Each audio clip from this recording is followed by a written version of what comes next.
You said what? Oh, there we go. Boom, let's go. All right. My first question is, can you tell me exactly what you would do to have a lucid dream? Okay, that's the question. Yeah, that's one of mine. Like, how would you be present? What would you do to be present? Okay, me, to have a lucid dream, I would one, um, I kind of do this already, but I would give it more, even more attention, do it more intensely, and that is throughout the day, really bring my attention throughout different moments of the day. What am I seeing? Really intently look at everything, see it in your peripheral, feel things in your peripheral, feel the space behind you. Like right now I'm sitting on my couch with the wall behind me, but also feeling the space of what's beyond that wall and the room behind it and things like that. And, you know, what am I smelling? What am I hearing? What am I tasting? What am I feeling? And then bring my attention to all of those things the best I can all at once, all at the same time. And that's going to really bring you present, through the senses, because that's how we experience the present moments, through the senses. So you need to incorporate all of your senses. And so, one, by doing that, is going to allow you to be more in touch and in tune with your senses of your astral body while you're dreaming. But then, you know, your dreams are a reflection of how you use your mind. So if you're very lucid and aware and awake while you're dreaming, then you'll be much more lucid and aware and awake while you're asleep. And so, uh, the thing that I would do personally, going while I'm going to sleep, is just lay there and allow my body to fall asleep while my mind remains awake. The best thing for me with that is to do the feel the body technique and just feel my body, and then Uh-huh. and then and then watch my breath like I'm watching TV. And actually, I would definitely do the bounce technique when I first lay down and before I start doing that. So as soon as I lay down, I do the bounce technique, and then I do all of those things, and then I would wait, and then I would wait for, first you're gonna have, the urge to roll over, then you're gonna have, hearing things and kind of seeing things, and then you will actually start to leave your body. And so that's what I would do.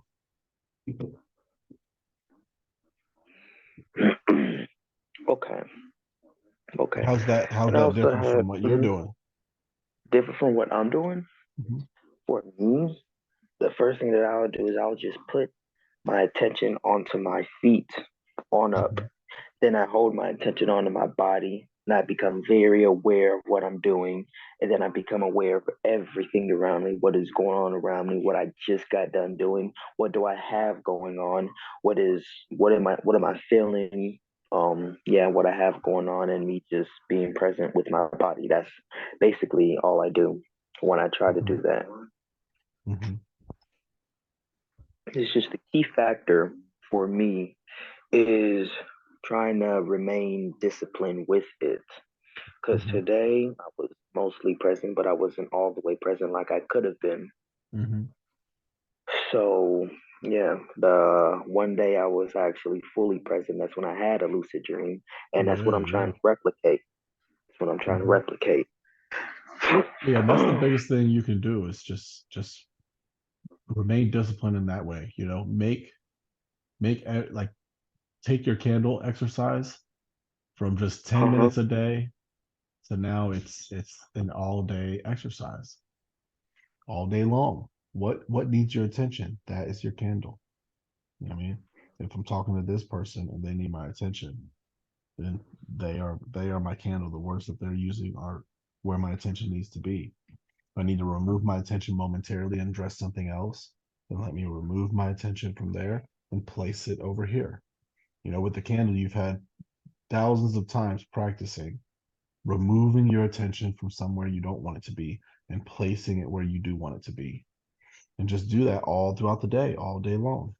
When you're walking to school, where's your attention? Are you just like, singing a song in your head while you're walking along? Or do you have your attention purposefully in your thoughts, actively, contemplating or creating something within your mind? Or is your attention on something outside of yourself? Just be very purposeful on where your attention is throughout the day, every day. Mhm. Okay, okay, okay. I see that. Understood. Hmm. What else was I about to ask? I don't know. Oh yeah, Yeah. here's a little quick question. What Hmm. about somebody kicking me in the leg in a dream as like a joke? Hmm. I guess I can. You know what that represents? I'm trying to figure out what will a leg represent in a dream. Hmm. Well, a leg is the same as a foot. It's your foundation. It's what you stand Mm, upon, and so it's going to represent your spiritual foundation. The okay, spiritual beliefs that you stand upon, the spiritual disciplines that you stand upon. That hold you up and support you. okay, okay. Yeah. Hmm. Hmm. Anything else? Yeah. So Hmm. just if it's being kicked, then there's a need to give it more attention. What do you believe spiritually? What are your disciplines? What are those doing for you? What understandings are you building over time? What have you built? What are you continuing to build? What do you have the opportunity to move into next? What ways are these disciplines causing you to change and grow and progress? Well, god dang. Mhm. Like that just makes so much more sense now Yeah, after you you're just said that. Thank you. yeah, you're welcome. You're welcome. Well, I'm gonna think of some more questions.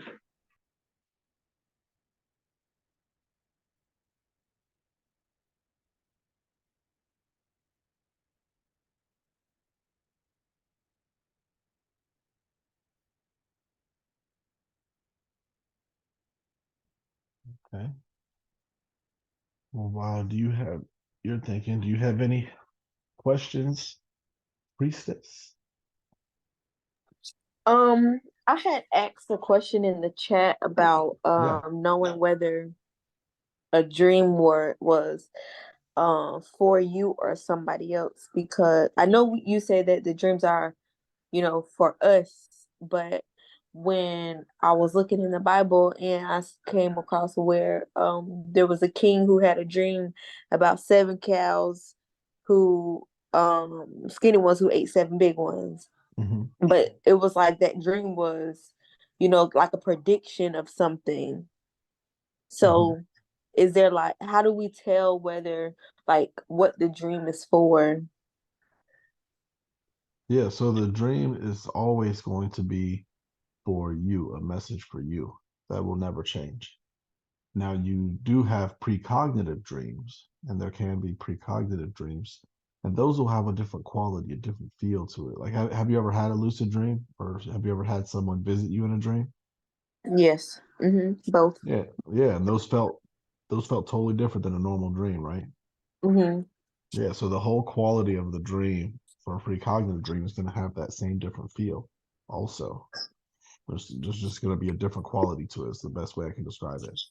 And so, with that, you'll be able to tell that it's like, oh, this is this is more than just a dream that's a message for me, which that's still there, because even with the precognitive dream or lucid dream or a visitation dream, there can still be the same message derived from it, just like your regular life experiences can be interpreted the same way through the universal language of the mind, the exact same way. And you can derive the message of what the universe is reflecting to you in the present moment of what you're experiencing.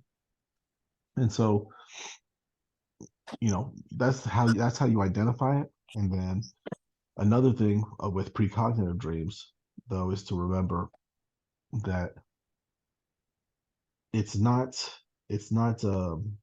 seeing into the future. It's not anything like that. It is your mind moving through different lines of probability, based upon your recent thoughts and actions, and the thoughts and actions of those around you in your environment. These are things are most probable to happen. And so it's not anything that's definitely going to happen or destined to happen, but most likely based upon, the current path that you're on. So you can use it as something to um, allow you to be more mindful of, or alert, or aware of, or on the lookout for. Or you can also use it as something to acknowledge of, oh, this is something that's probably going to happen unless I change in, this way or that way, or unless I avert into this path. If I continue down the same line I'm going down, I may experience this, or have an opportunity now between now and then to transform things in such a way to where I don't experience that. Okay. Yeah.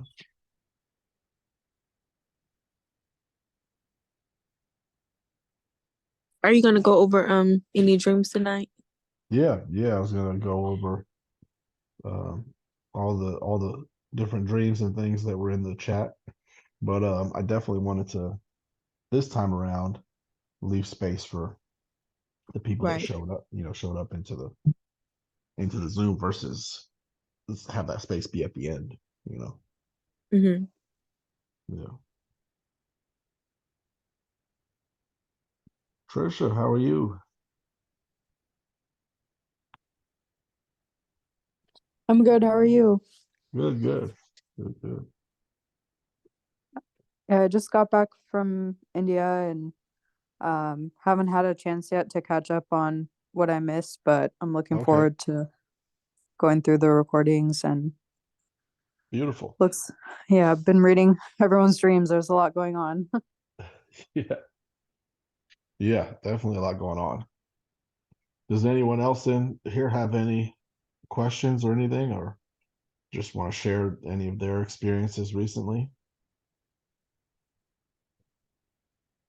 I noticed like my dreams recently haven't really been as emotionally charged. Um, Mm, like I can remember everything that happens, like um my old roommate, I had a dream about her and like I woke up just thinking about how like I haven't seen her in a few years. mhm. And it's been maybe like a few months since we last spoke, and when I checked her page it was her birthday. Um Nice. so yeah, I'm not sure what the message was there, but I think like we met in college, so I feel like we're both just growing up and Hmm. um taking different paths. Yeah. So, one thing that you touched on that was cool is that you're saying your dreams aren't as emotionally charged. Mhm. And so that's going to reflect, like I said, your dreams are a reflection of how you've been using your mind.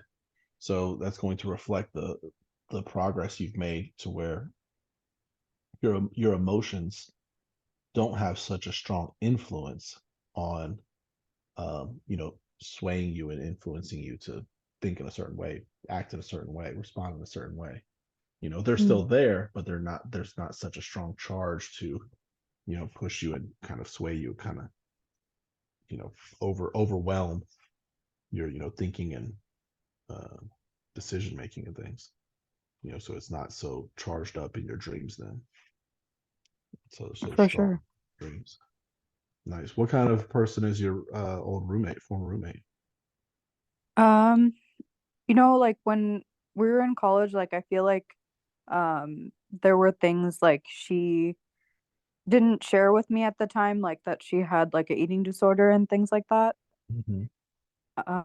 And like I considered us pretty close, and we would meet up and everything, even though like I live in Northern California, she lives in Southern California, and then I just feel like the people that she started hanging out with um aren't like the healthiest company. Yeah. And I just noticed like a lot of changes in her behavior, like trying to get attention from like people that she's dated. And um I don't know how to like put it into words, but I just felt like the person that I met and was like close with, and the person that she is trying to be now is like not true to herself. Mm-hmm. um but yeah, she's younger than me, and I hope that she um takes time to like realize, kind of break out of the cycle of self-sabotaging, because I Yeah. know that I was in that place before, and I think it Mm-hmm. just takes experience to realize like how to break that cycle. Yeah. Yeah.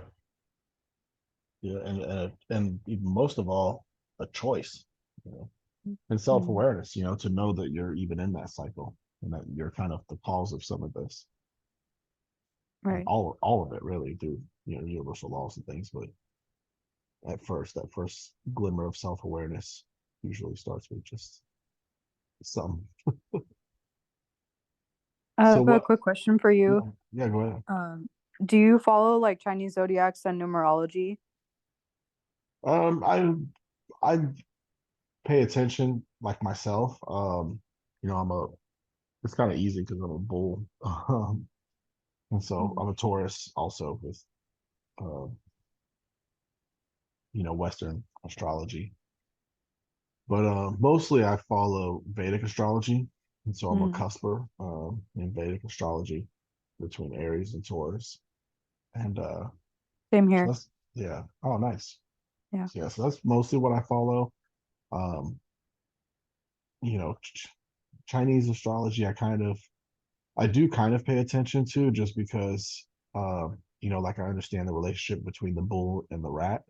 And so I do like to kind of pay attention to people that are 1 year older than me that were born in '84. Mm. And I guess I should pay attention to, you know, people born in the other years that are rats. But I mean, nothing, you know, wrong with it. It's just I've noticed that, you know, the rats do tend to jump on the bandwagon of my efforts and receive accolades and awards for it. So it's interesting. Oh. It's very interesting. Because like this whole story, like of the Chinese zodiac, I mean, I'm sure you may know, it sounds like, but for everyone else, I don't know. I don't know. Actually, I don't really know a whole lot of the story. I just know this part that you know, the order of the zodiac is like the order of the animals that they came in, and like I guess it was like this race or something that the emperor called upon, and the bull and the rat took the journey together, and the rat just was on the back of the bull the whole way, and they were the first ones to make it there. And when the door to the emperor's palace opened up, the rat jumped off and scurried in and took first place. And even though Mm. the bull, like, it just sat on the bull's back for the whole journey. And it And did all the so, work. Got it. yeah, yeah, it did all the bull did all the work, and the rat got the #1 prize. So I definitely have noticed like that, but I probably should pay more attention to it. But uh, I just don't really. Mostly, I use astrology mostly just to for self awareness. You know, understanding not just the signs, but where my signs are, what houses, how they're aspecting and things, and just for more self awareness, so I can kind of understand my own natural influences and the way in which, you know, this physical reality is influencing me. It kind of helps to kind of let go of like things with like self-sabotaging and things. It's easier to transform when I understand that some of the things that are influencing me to make these choices are, like, you know, coming from the fact that, you know, Venus is in the 10th house, you know, conjunct with Saturn, you know, in the 10th house of Gemini or whatever, you know. And then it's like, oh, okay, I understand that I'm more influenced to be this way, and so I can better navigate it, having understood that that's just a natural thing. Like for example, you know, my Mercury is in Aries, the sign, the god of war. And Same so here. yeah, oh really? Hmm. Yeah, so Mercury is all about, your communication, how you communicate. And so for me, communication is kind of like a battlefield, and I can be very aggressive in how I communicate, whether I need to or not. And so I try to be very mindful of that and things like at work, every single email that I send out ends with thank you with a smiley face, just so that, no matter what I'm saying, how I'm intending it, or how it comes across, I'm at least trying to like, hey, this is in good intention, you know. Um, and so I just try to be mindful of that. And other people have expressed to me often that it feels like they're in battle and trying to get, in the conversation sometimes. Hmm. Yeah. Yeah, I can relate. I feel like it doesn't happen as often anymore, like just kind of learning Hmm. to modulate and um getting used to people's like communication styles you adapt based on the situation. Yeah. Yeah. And yeah, I was just gonna ask if you also like follow like life paths and personal years. Yeah. Yeah. I mean, I use, again, numerology. I use kind of for self awareness as well. I've had a Yoruba priest provide me with like this very full, in depth numerology report that has just been completely spot on.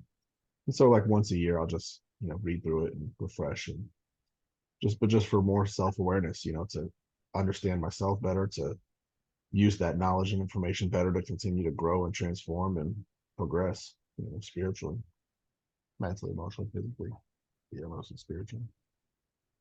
For sure. Yeah. Life path number 3. If you tell Oh, me that you're a life path 3 also, then no, I'm a 8. oh, okay, nice, nice. Yeah. So numerology, I mostly just look at the other, like, as far as like numerology with life path numbers and things like that.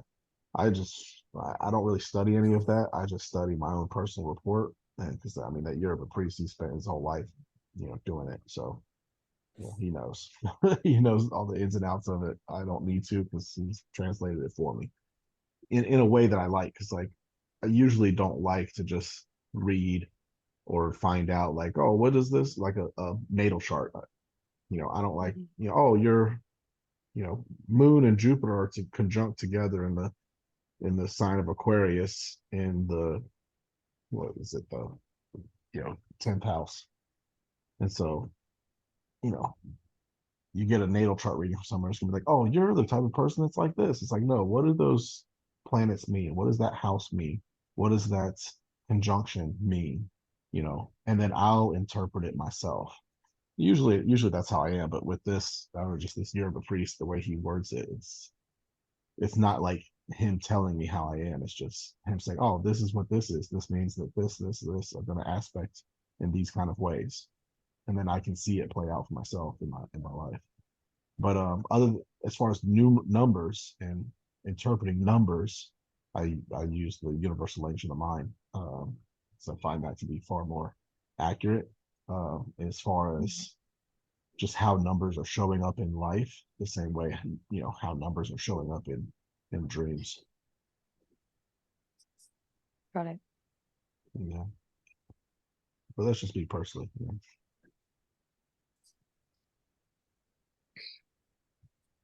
But yeah, how did I'm curious, how did your former roommate show up in your dream? Mm, this was like a few days ago, and I wish I wrote it down, but um, I I can't remember what we did, but it was just kind of like a hanging out or Mm-hmm. like nothing Nothing too stimulating or anything. Yeah. Okay. So kind of just like, where were you hanging out at? You remember? I feel like it was a similar environment to how we used to hang out, like at our apartment. Hmm. Did it feel like a different kind of dream, or did it feel just like a regular dream and just a new character kind of showing up? Yeah, it felt regular. Okay, yeah. So, the reason I'm asking, well, did she show up in just one dream, or was it like a couple of dreams she started showing up? Yeah, it was just one Or dream. so- I just noticed that that week I had another dream about also another friend from college. Mhm. So Okay, I'm nice. wondering if it's like somehow my mind is going back to that time or what's going on. Yeah. Well, it's just probably, I mean, with the one friend, you kind of described her as, kind of self-sabotaging, kind of going in the wrong direction. And so it's likely that she's showing up in your dreams because there's a similar um, part of yourself that's that way, that's kind of coming to the surface. So Got and it. that and so there's probably just, you do you remember what day that was that you had that dream? Um, yeah, it was, let me see. It was 3 days ago. 3 days ago. Okay. So Nice. yeah. Okay. And so just look at like 4 days ago, 4 and 5 days ago. What things were you doing? What kind of thoughts were you entertaining? What emotions were you having that were kind of influencing you to, move in a direction that's not, very productive for you. You know, and it could be anything like, self-doubt, doubting yourself, or making a mistake, kind of beating yourself up over something, or not believing in yourself. Just something that's not really, some way in which you weren't really building yourself up, but kind of letting yourself down. Maybe you're kind of getting a little anxiety or nervous about something, and even though you kind of knew some things that would pull you out of that, you didn't, you know, do those things, or something like maybe you knew a breathing technique that would help you out, but you didn't do it. You just chose to kind of ride it out or something. I mean, you Yeah. would have to identify it, but it doesn't necessarily mean that it has to be, something major like what it sounds like your friends kind of doing and performing, where you're like doing like extremely detrimental things, because none of that is actually showing up, just the person and themselves, so. Yeah, that would be accurate. Like, I feel like I came back from India and the jet lag was kind of throwing off my routine. And it was something where I was like, okay, when I get back, I'll um, get back into my schedule and like be disciplined, but just ended up sleeping all day and stuff like that. So Oh, it's okay, yeah. easy to, yeah. Yeah, so it's like, that part of yourself is kind of like come around and started hanging out, you know. Mhm. Thank you. Yeah, you're welcome. That actually does sound pretty accurate, because the way you described it was like you guys were just like hanging out, catching up, like not like, you know, hey, we're gonna be here, we're moving in. It's not like you were like becoming roommates again. You're just kind of hanging out. You know, it's not necessarily like they're coming back and here to stay. Mhm. It's like even though you were kind of in that kind of mode and mood, you knew it was temporary. It's like, you know what, I'm just gonna resign to this for the next few days and take it easy. You know, even though I feel like I should or could, you know, get back into my routine. Yeah, that helps a lot. Yeah, good, good. Excellent. All right, the priestess has her hand up. Yes. So first I want to say that these mental exercises is real exercise. Yeah, yeah. I was writing down today in my little journal, like I need to be more consistent in my mind. But that's some serious working out. But Yeah. I wanted to talk to you about this book I've been reading called Dream Yoga.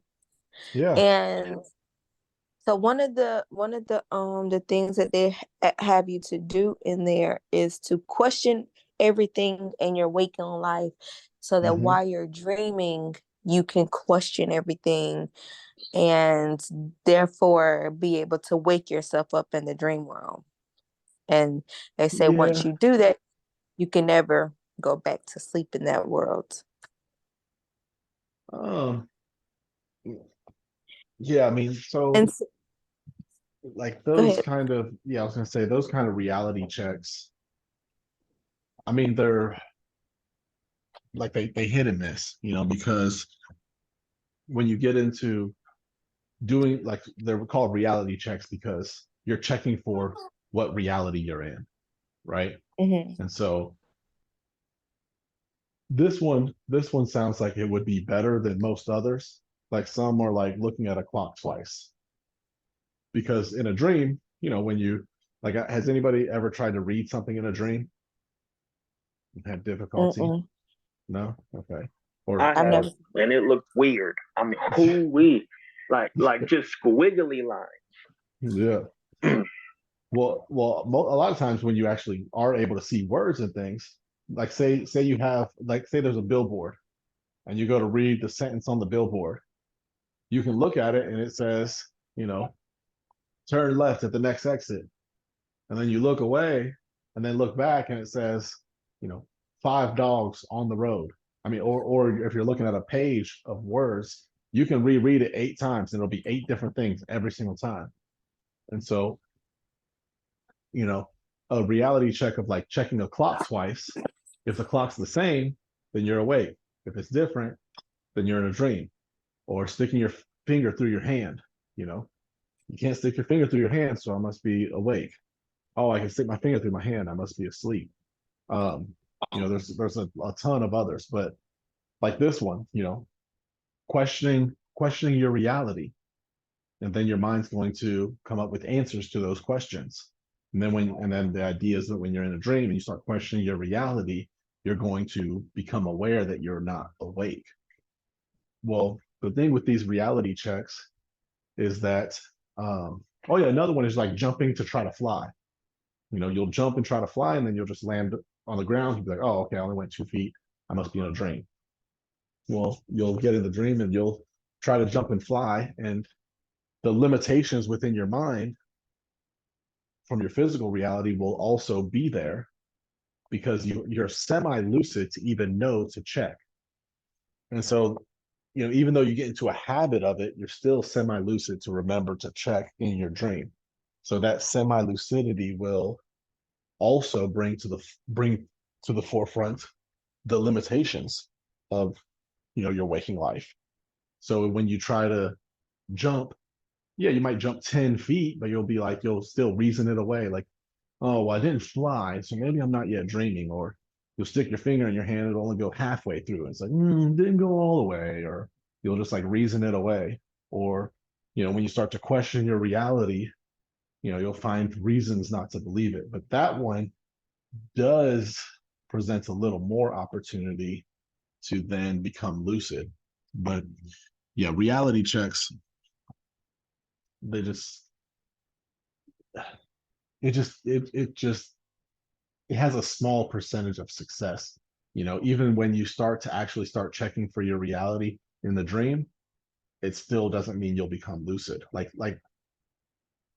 not lucid in the way that uh, would be beneficial. Because even when they do work, it kind of like snaps you into the reality of you're in a dream. And so versus like kind of gradually happening on its own. And so that surge of consciousness is going to kind of cause you to wake up. So you won't really be lucid for very long when they are successful.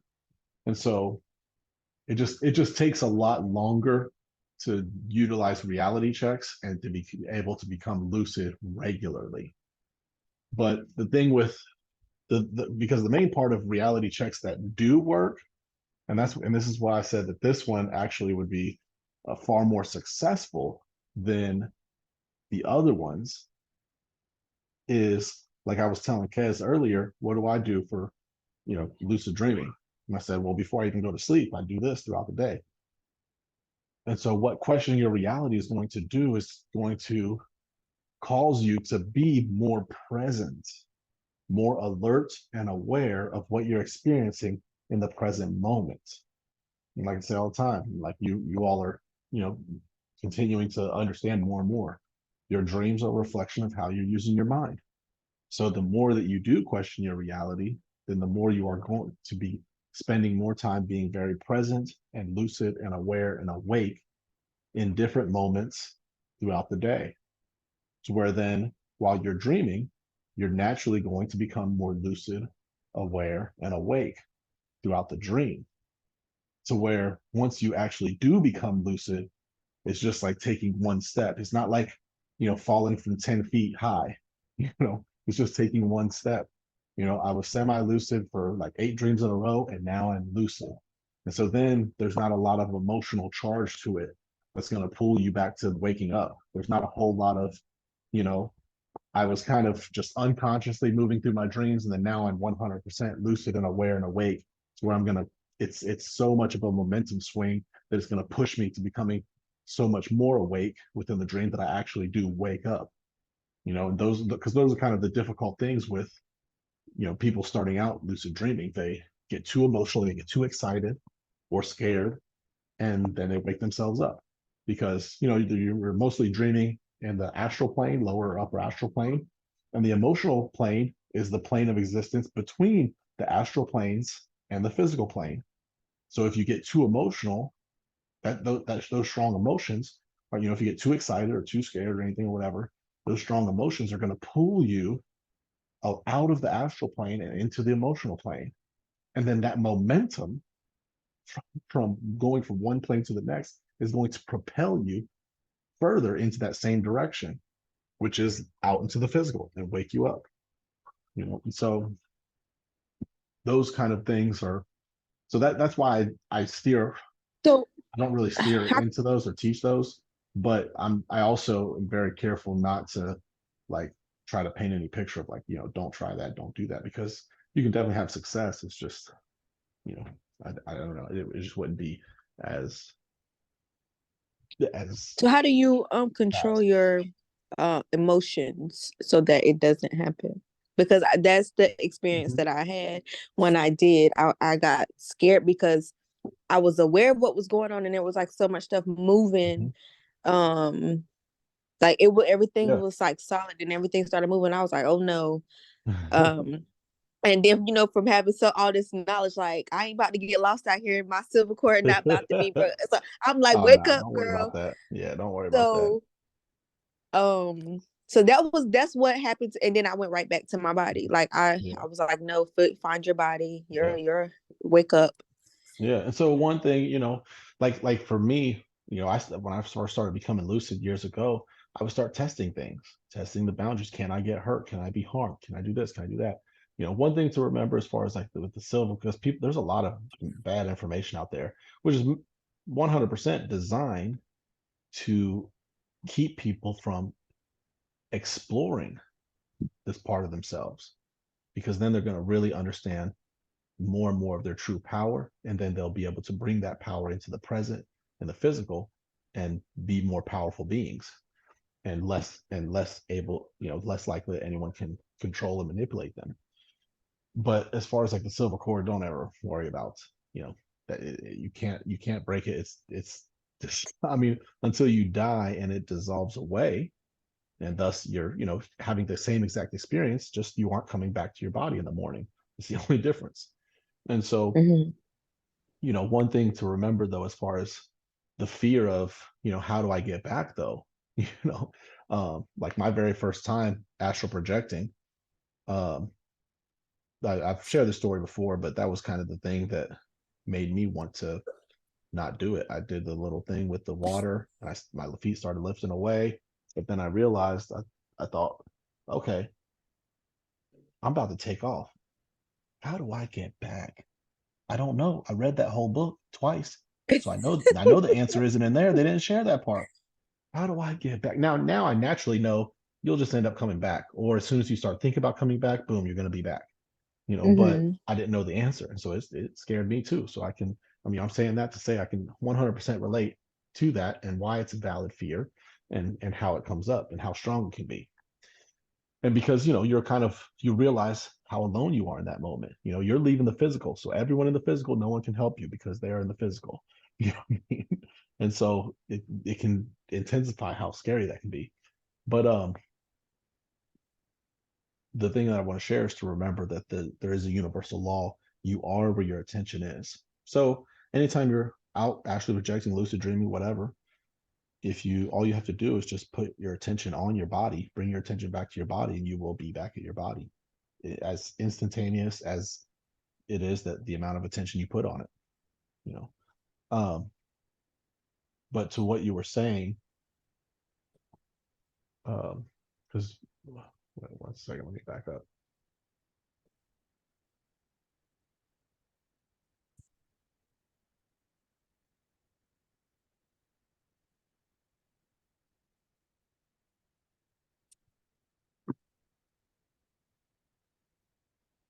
Man, I forget what I was saying right before you had asked that.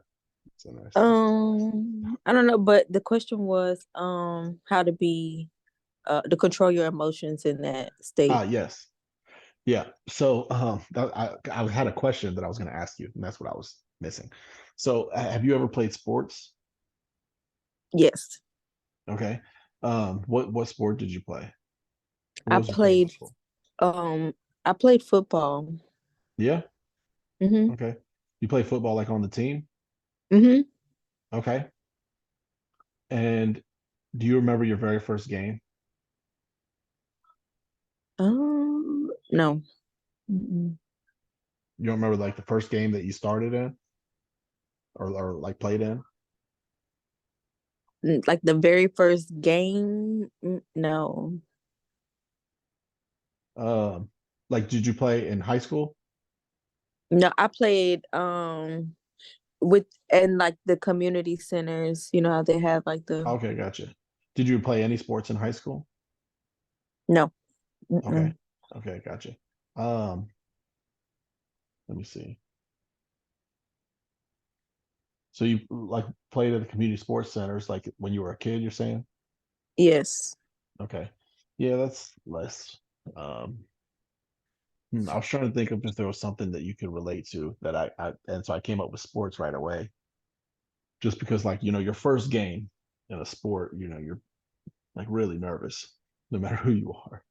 But that nervousness goes away after a while just because you kind of get used to it, you practice. And so I was kind of sharing that analogy as far as, how do you control those emotions? And it's not necessarily that you control them in things, it's just with regular practice, they will not be as intense, you know. So like LeBron James, greatest basketball player right now in our lifetime, arguably one of the greatest. I'll just save the argument. One of the greatest. And so, but I'm sure going out into a game, you know, he still has some nervous energy just because the game's about to start. It's like, anticipation really is probably what it's probably been so diluted down to just anticipation. And but his very first NBA game, even though he was probably his rookie year, top 10, 20 in the league at that time, I'm certain that his first game he was still nervous, a nervous wreck. I mean, leading up to it. Maybe once the ball snaps, it kind of slowly subsided and things, but you know, he was nervous, but nowhere near like he's nowhere even in the stratosphere of that kind of nervous energy, I'm sure, today.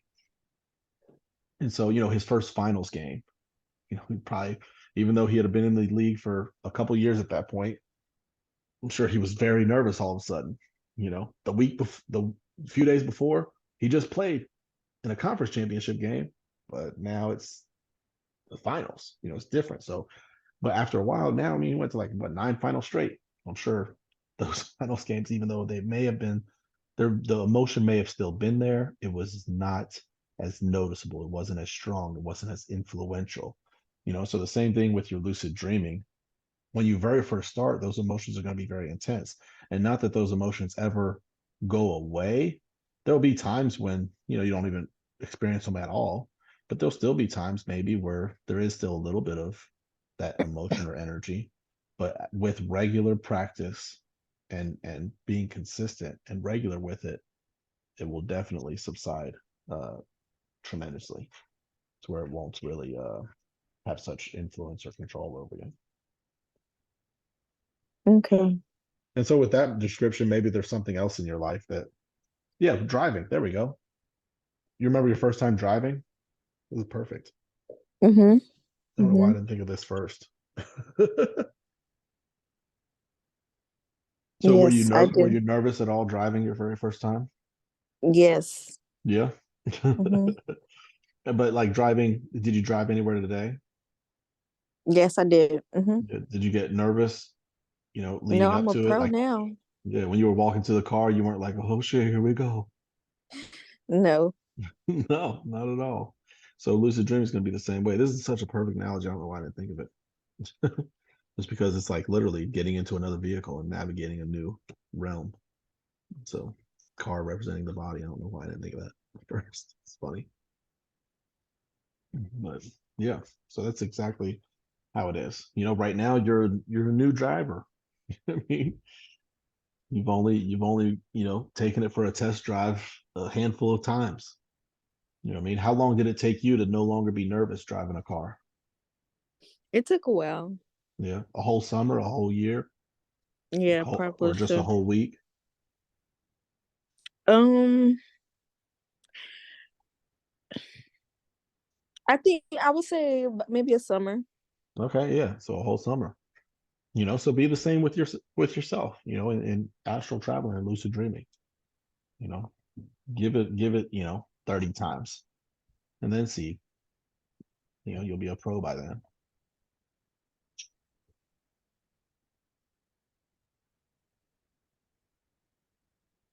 Thank you. Yeah, you're welcome. You're very welcome. You're very welcome.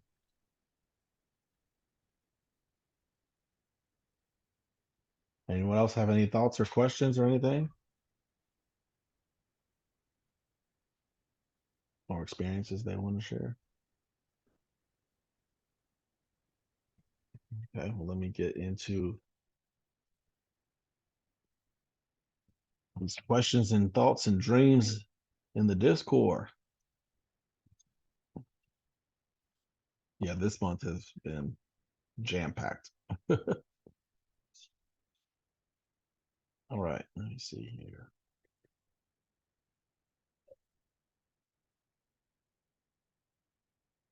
Okay. Boom. All right, everybody can see my page? Yes. All right, great. Go up, here we go. We'll start with general questions. Okay. What timestamp is it? Well, yeah, I guess it won't really show that on. Yep, okay, great. All right, I'll have to remember in the recording to go back and kind of timestamp when the questions start. All right. So Dee Dee says, Tarak, please help. Okay, I'm here. 11 days later. I'm still confused and it didn't answer my questions. Okay. I know I have a choice, but what do you mean I chose to awaken? Because it wasn't my decision. I barely know when happened. I think it happened over time, step by step, and it felt like a little boom 2 years ago, but it wasn't my choice. At least no, not a conscious choice. I don't know. Some things happened to me, and yeah, I guess I decoded to look. I guess I decided to look for more information as I was curious. Did some chakra work, learned on my own how to meditate, but some things that happened in my life led me to that. People have come into my life telling me things and sharing stuff with me, and that's how I ended up learning. I guess it was my decision to follow some of their advices, but I wouldn't say I was chosen. Because being chosen means that someone else chose you due to something valuable you possess. And you might be unique or special, and not everyone has what you have, and they need that for something, a purpose. But the question is, who? So that's why it sounds weird. There is no God, at least not the one presented in the Bible. I believe in universe and the laws of the universe. I've experienced it many times. I had experiences even when I didn't know about spirituality. I would ask for things and soon I would get what I asked for. And when I would get it, I'd be shocked as it's not what was best for me. But I had no idea what it meant or how it worked. I had knowledge, or I had zero knowledge. I just knew things were happening when I asked. I might not be as advanced as you guys. For you, things like this might make sense immediately, but I'm different. And it's not a lack of wanting to evolve, but my life has started from has started from -10 due to serious trauma. We are different. We have different lessons to learn. Absolutely. We are absolutely different. And we definitely have different lessons to learn. And I agree, there is no God, at least, well, not necessarily at least the one presented in the Bible, but at least the one that is portrayed by other people who are telling people how to interpret the Bible. A being or some sort of form of any kind outside of yourself cannot be by definition God. God is omnipresent, omniscient, so everywhere, a part of everything. So that is formless. There is no form, and I can't find it outside of myself. I have to go within, just like my consciousness. I can't isn't a part of anything outside of myself. It's not even a part of within myself. Even going within to find God is a false illusion of separation. There is no separation. But by creating that illusion of separation, it distances you and disconnects you from knowing and understanding your own divine power. But anyways, I'll save all of that for another time. What's at the core of this question here is in your asking of choice and choosing. And there's a universal law of divine birthright. It's one of the 13 universal laws. And the universal law of divine birthright, part of it's kind of like twofold, because universal law of duality, everything's dual. So in one dual sense of universal law of divine birthright, we all have willpower, free will to choose whatever we want. And we also all are deserving of whatever it is we choose to create for ourselves. If we choose to create something that we would deem good and beneficial, we deserve that. If we choose to create something bad or so quote unquote bad or detrimental, we deserve that because we have chosen to do it. Now, she already even says it in here, well, at least I didn't consciously choose these things. And yeah, we can easily see when things that good happen to us, how we consciously chose that. You've been at a job for 2 years and you get a raise, you get a promotion and a a $10,000 salary raise or $1.50 raise hourly. Yeah, I can see how I consciously chose to get up earlier, to be more alert by the time I got there, to be there early, to do whatever I have to do to make sure that, my boss or manager isn't burdened by me in any way, to, stay late maybe, or do a little extra work, go the extra mile to be recognized and then get the promotion. I earned that promotion. I can see how I consciously chose how to do that. Well, after the meeting of getting the promotion, I get in my car and I drive home and I catch a flat tire and I'm stuck on the side of the highway. No, I didn't choose that. How did I choose that? You know what I mean? Because I stayed in the meeting after work to earn my promotion. That's how I chose that. No, it was an unconscious choice. So most of the good things that, quote unquote good, positive things that happen to us, we can easily see how we chose that. And most of the quote unquote bad things or detrimental things in our lives, for the most part, it's an unconscious thing. We are unconscious of the thoughts that we are thinking, that we have, that have created these things, these scenarios, illness and things. Let's take that for one. Any kind of illness or ailment, the suffix ment means mind. So right there, it's letting you know it's something that's ailing the mind. It's starting in the mind with your thoughts. And then as those thoughts continue to, take root within your mind, they will begin to sprout out into the physical. First, they'll pass through the emotional level, and the emotions. And then if not addressed then it'll start to physicalize through symptoms and things. You'll start to see the evidence of it physicalizing. Just like a seed that you plant into the ground, it'll first sprout and spread out and take root, and then it will sprout through the ground and start to physicalize. You can start to see the evidence of it until it blooms and blossoms into a full plant. And so, a lot of these things you may not have unconsciously chose, but a thing to understand with this question is it came from an earlier question that was about like being chosen. And I think, I don't know if it was something she asked or someone else asked, but I think it was something she asked about, like, yeah, here it is, you know, others, but I didn't really think I'm actually chosen. Who chose me? Because she was like somebody was saying something about being a chosen one, like, oh, you were chosen. Yeah, here it is. Hey, I have a question. Everyone keeps saying you've been chosen to people who have awoken. But as much as I would love to believe that, I don't believe it's true.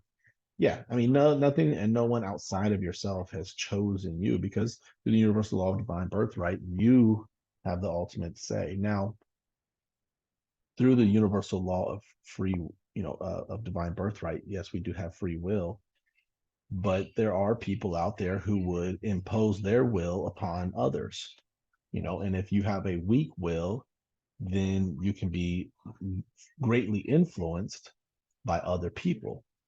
But that's because you have consciously or most likely unconsciously chosen to weaken your will and your willpower.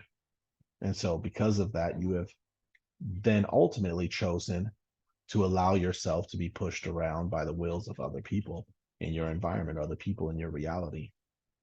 And so even that's a choice. It may not have been highly, it's highly unlikely that it was a conscious choice, especially, by someone who may not even understand some of this stuff, but it still was a choice either way. And so that's why I like a lot of things, as far as like a lot of things that are going on in the world, that people are like, oh man, this world is evil, these oligarchs and these beings that are ruling the world and are so corrupt and doing these things. It's like, I mean, they've given all of us fair warning. you know there's been so much warning to all of these things, like as far as like even COVID. There was a movie, Contagion, back in 2012. If you haven't seen it, go watch it and you'll see all of COVID play out exactly how that is. The only thing that didn't end up manifesting was the, at least here in America, I think in China, it's already happening. It is happening in China.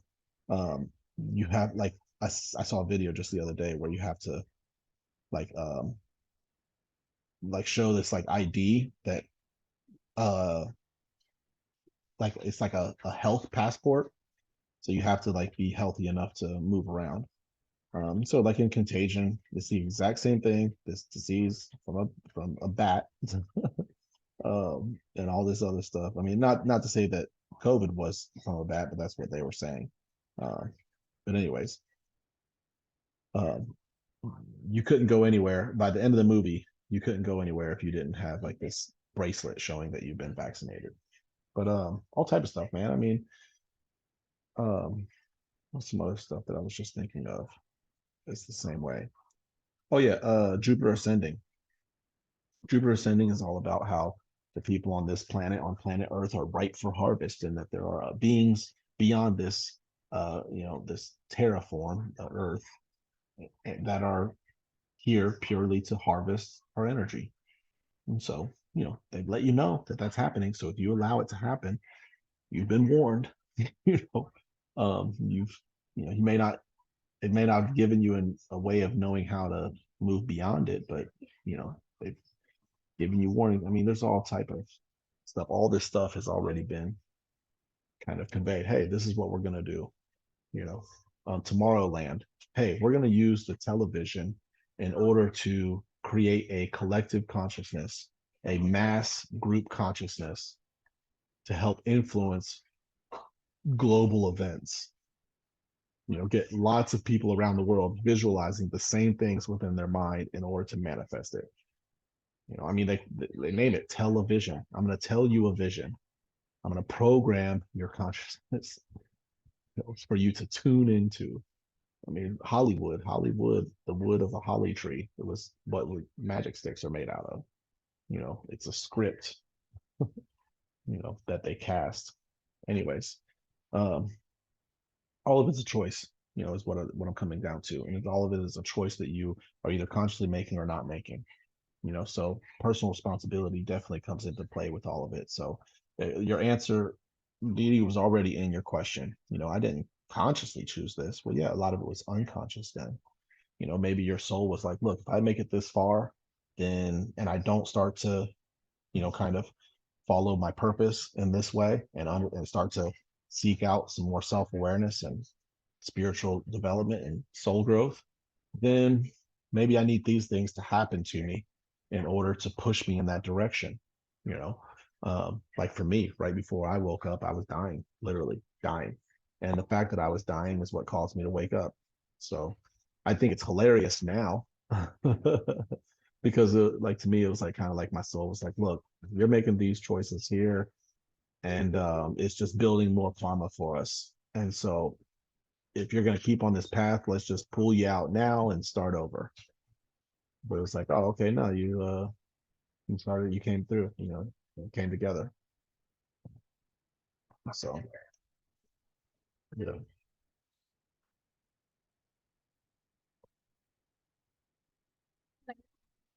Any questions or thoughts about that? Nope. Nope. All right. What is the book about? A book of a lot of practices and techniques. Absolutely. You believe other spirits be in our dreams? Sometimes, yeah, absolutely. Visitation dreams. All right. Does drink in a dream mean the same as eating in a dream? Yeah, it does, because drinks provide us with nutrients and sustenance. So yeah, it means the same thing, but it depends on what you're drinking. If you're drinking something that is nutritious, then it'll represent the same thing, knowledge. If you're drinking something that's not, like alcohol or something, that's going to represent breaking down the will. That's the same as like with food. If you're eating food that's nutritious, then that's going to represent knowledge that you are knowledge that you are receiving in life.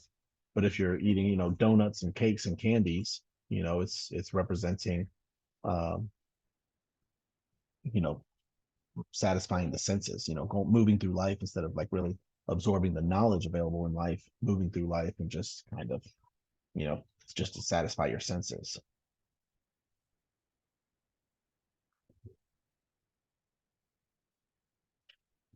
Any thoughts or questions about that? Like drinks in a dream?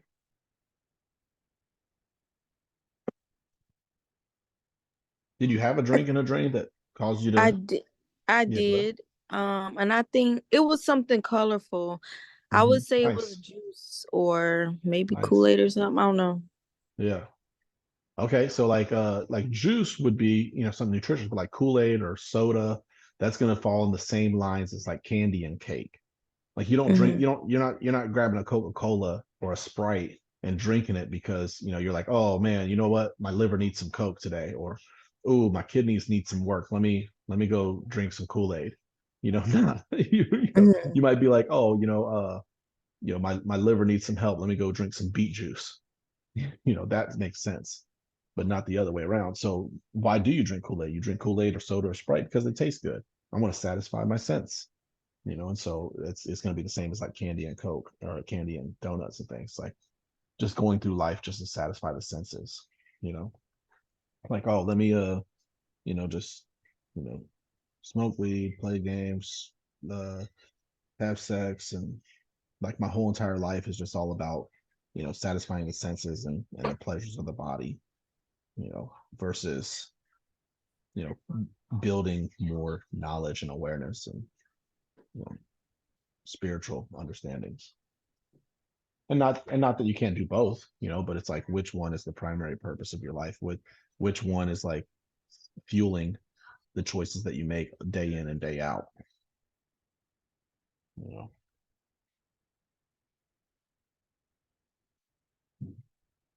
All right. So Kez asked, I would say yes. Oh, okay. Hey, here we go. We had our answer all along. I would say yes, but also you're consuming, digesting, absorbing, and eliminating your life experiences. You're gaining knowledge from your life experiences. Absolutely. Absolutely. That would be more with like, water and things like more. But yeah, I don't know. Maybe all fluids, actually. Interesting. I have to think on that. All right. Back to Dee Dee. Hey, at Tarak. I haven't done the breathing technique in some time. And for y'all, like Dee Dee was someone who I'd been working with for a while, mostly with, helping her move along with the breathing exercise. So before she joined in the mentor program, she had probably done the breathing technique for, I don't know, maybe like 8 to 10 times, probably, at least more than 5 times. But anyways, so that's what she meant. Like I hadn't done it in a while. And I said I'll start doing it today as I kept postponing it. I just finished. I did not manage to breathe for 45 minutes because my throat got dry and painful, but I continued trying to get the air in my lungs for a bit more. And so with this, there's probably some way in which you need to adjust how you're doing the technique. Because if your throat's getting dry, like at first it might be like that, but like for like the first couple minutes it might feel like that, but it'll go away. So really focus. One of the main things to focus on is forcing the inhale, like causing the inhale to happen and allowing the exhale to happen. But if this is the experience you have for her or anyone else, and your throat's starting to get dry or hurt, then just go from mouth breathing to a nose. Instead of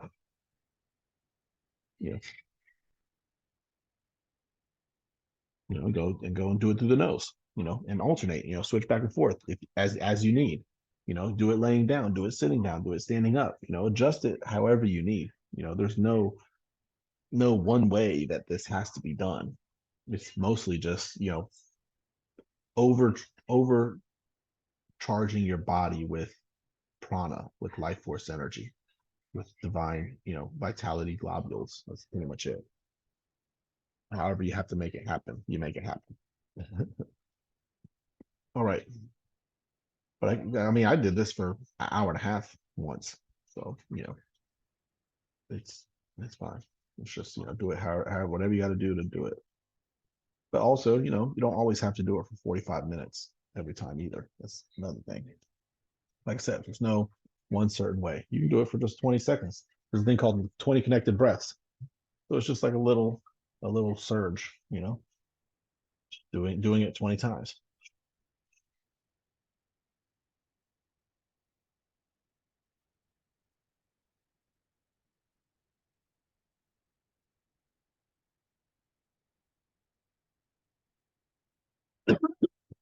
Yeah, see there, it was 20 times. I feel like my throat was getting dry.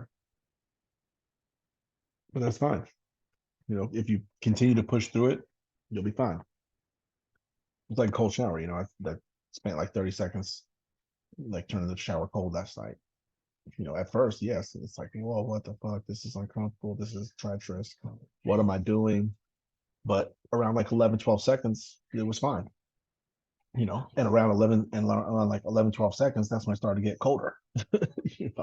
But it's just at first it's going to be very uncomfortable and things, especially because the ego is going to be feeding into your mind because it knows that if you keep it up, it's going to lose control.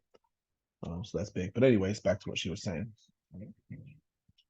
There was a bit of legs and feet clenching, which is normal. Anyone who's done this and anyone who hasn't done this, as you do this exercise and this technique, like I don't know, Trisha, if you've experienced it or anything, but we did it one time together, virtually. I did it to kind of make sure that everybody kind of had an experience with it and guide them along so they can kind of do it on their own moving forward. And then there's a recording of it, so you can kind of watch it and go along with it and use it whenever you need.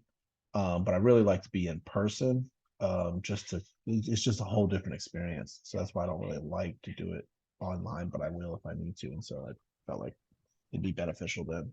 But anyways, you can go back and watch it. But one thing that you want to be mindful of is that is a likely experience that's going to happen for you. Is the muscles in your legs and arms and sometimes your jaw are going to clench up and fully tighten up, because this breathing technique puts your body in such a deep relaxed state that the tension that is in your body is coming to the surface. And so you just continue breathing and it'll pass through and it'll be released. So anyway, she says that there was a bit of legs and feet clenching, but lightly, not as in the past where my body was so stiff I couldn't move.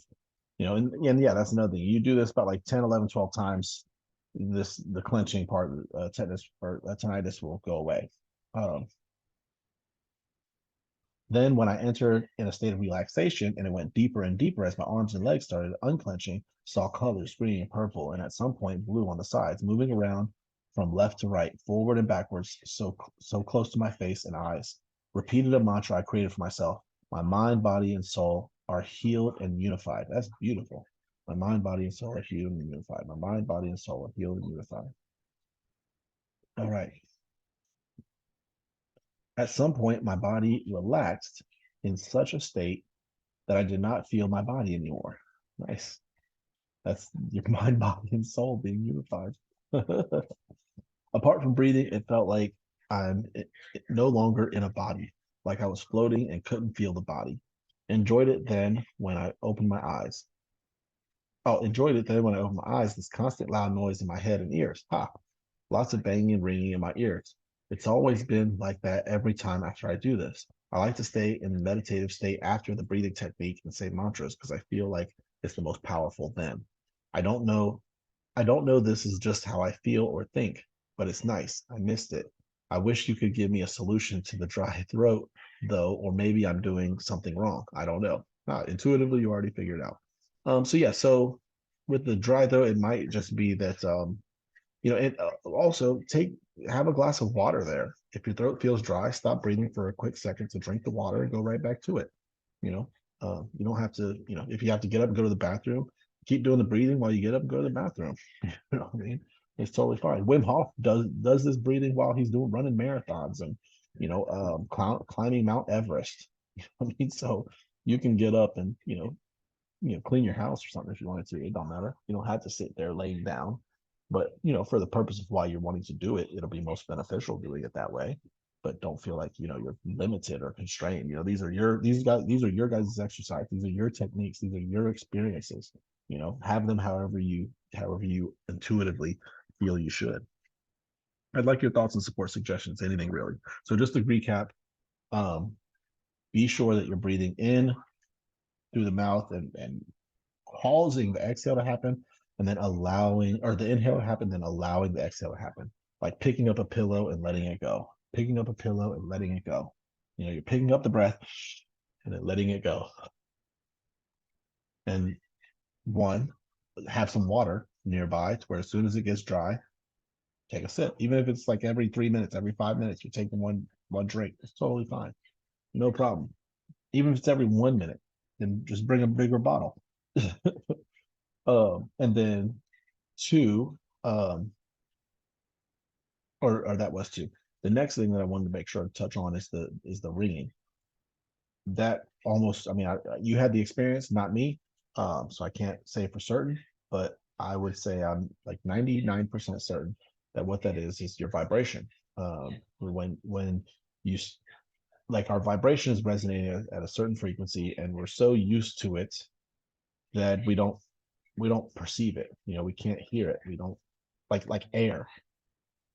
It's almost as if air isn't even there. But really, we're swimming just like fish. People sometimes think like, man, how does a fish just like swim through water like that and just breathing water and moving through it so fluidly?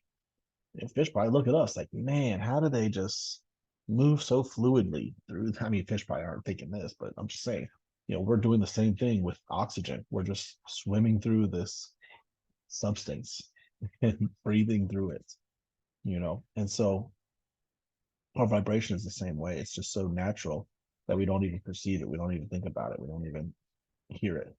But when you're doing something that's going to rapidly shift, especially transcend and elevate your vibration, you will perceive the change. And so that's what's happening. One time it happened, it happens to me, regularly, but usually it subsides and goes away. But one time I was doing the meditation very early on, and it was when I first started meditating every single day. It was after like 3 or 4 weeks or something. But this particular meditation, I just woke up and I didn't even notice it until the meditation was over, but there was like loud ringing, and it did not go away for like 2 to 3 weeks. After about like a week, it started to subside, but then didn't go away for like 2 to 3 weeks. But like for the first week, it was just always there. And ever since then, if I put my attention on it, I can always hear it. I can always hear my vibration, the frequency. Any thoughts or questions about that? Hey, Santana is in the building.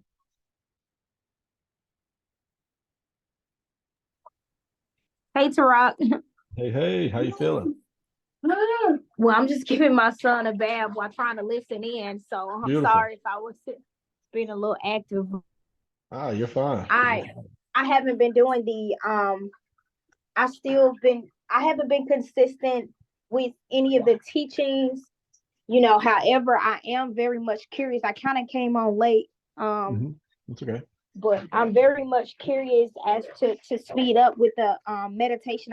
I remember you only recorded that one meditation breathing exercise that once, and we kind of haven't. This is my first time hearing it back since we been having class or whatever. But yeah. So I just want to make sure that I know. You said, is it how many counts do we breathe in and then we exhale? No, not any particular count for this technique. It's just inhale and exhale, inhale and exhale. Just make sure you're causing the inhale to happen, and then you're allowing the air to just leave your lungs on their own. So, completely. Okay. But it's called rhythmic breathing because you want to do it to the music. Let me see. Okay. Rhythmic breathing. So the Zoom is in there. And okay, and then the playlist is in there. So you can click on that playlist and have your own music, going, or when you listen to the video, you can listen along to the music that's there, already. Let me see how that sounds. I wonder how that sounds. Let me check it out real quick. Because me, I just uploaded it and ran with it. All right. 2 hours and 15 minutes. Okay, yeah, you just follow with the music. Yeah. Did y'all hear that? I don't know if y'all hear that. Okay, cool. Okay. Yeah, so yeah, you can just play that. And then also, it might be good to just play that, because especially your first couple times, because I continually like have remind people in there, like, from what I was seeing and just intuitively sensing, of like, continuing to breathe and things like that, or do this and that. So yeah, it's that's what I would do, is just, and when you play that video, I'll go through in full depth of like, things to be mindful of, how to breathe and everything. But yeah. So that's pretty much what you want to do. You just want to force the inhale and allow the exhale to happen, but do it to the rhythm of the music. Okay, thank you. Tarak. I'm gonna mute myself. Okay, yeah, you're fine. All right. Let's go. All right. How do you tell if a dream is meant for you or a message for someone else? All right, great. We already covered that.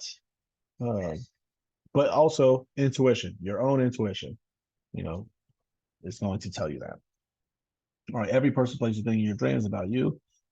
Remember, a dream is a reflection of how you've been using your thoughts for the past 2 days. Boom, exactly.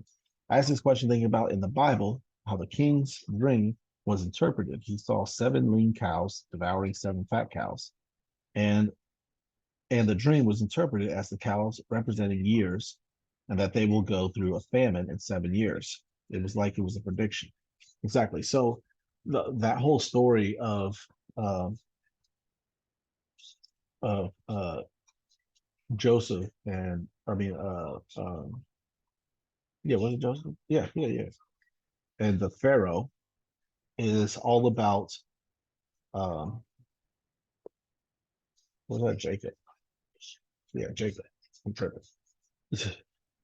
Double check. Yeah, Jacob, because his brothers sold him into slavery, right?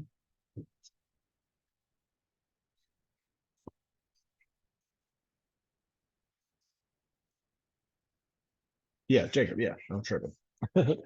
So between Jacob and the Pharaoh is Jacob, the story of Jacob is the first rendition of uh, like the story of Jesus, the knower, the individual coming into self-awareness and knowing themselves.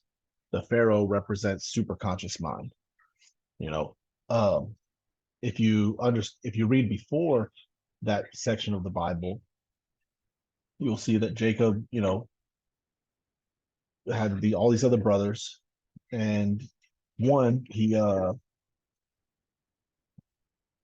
wrestled with God at a place called Pineal, and at that place he put a stone on top of a pillar, which your pineal gland is in the center of your brain, which is this, the stone on top of the pillar of the spine. That's what all that represents. Jacob's ladder, he had a vision of angels ascending and descending a ladder. That ladder is the mind diagram, conscious, emotional, or physical level, emotional level, at all these different planes of existence. And then after that, his brothers, sold him into slavery and things. And then um, he, gets bought out of slavery, or he's owned by this one guy, and the guy's wife, who he's working for, like everyone's away, and he's just there with the guy's wife, and she says, hey, make love to me. He's like, nah, I'm not going to do that. You're his wife. She says, okay, well, if you don't, then I'm gonna tell everybody you did anyways. He said, okay, well, I'm still not gonna do it. And then she did. She told everybody that he raped her, so he got thrown in prison. While in prison, he was sharing the dreams with the other prisoners. And then one of the prisoners got released who worked for the Pharaoh, and Pharaoh had this dream. Nobody could interpret it. And he said, hey, I knew a guy back back in the joint. And so they brought him out, and he became an advisor to the Pharaoh, right-hand man. He was the only person had more control of power in all of Egypt was the Pharaoh. And so this was like the journey of the knower. You have to, um, these parts of yourself that are very familiar with, like that are not in your best interest. His brothers, he was very familiar with his brothers. They were familiar. You know, if he continued to associate with them and then they were harmful to him and threw him into slavery. So if you allow these parts of yourself that are unproductive and detrimental to your progression, if you allow them to persist just because you're familiar with them, that's what you're used to, then it will confine you, and you will be enslaved to the body. You'll be a slave to the body. Like I say all the time, if you don't become the master, you will always be the slave. You'll become a slave to the mind. You'll become a slave to the ego. And so that will then create limitations. Being in jail, that will create limitations around you.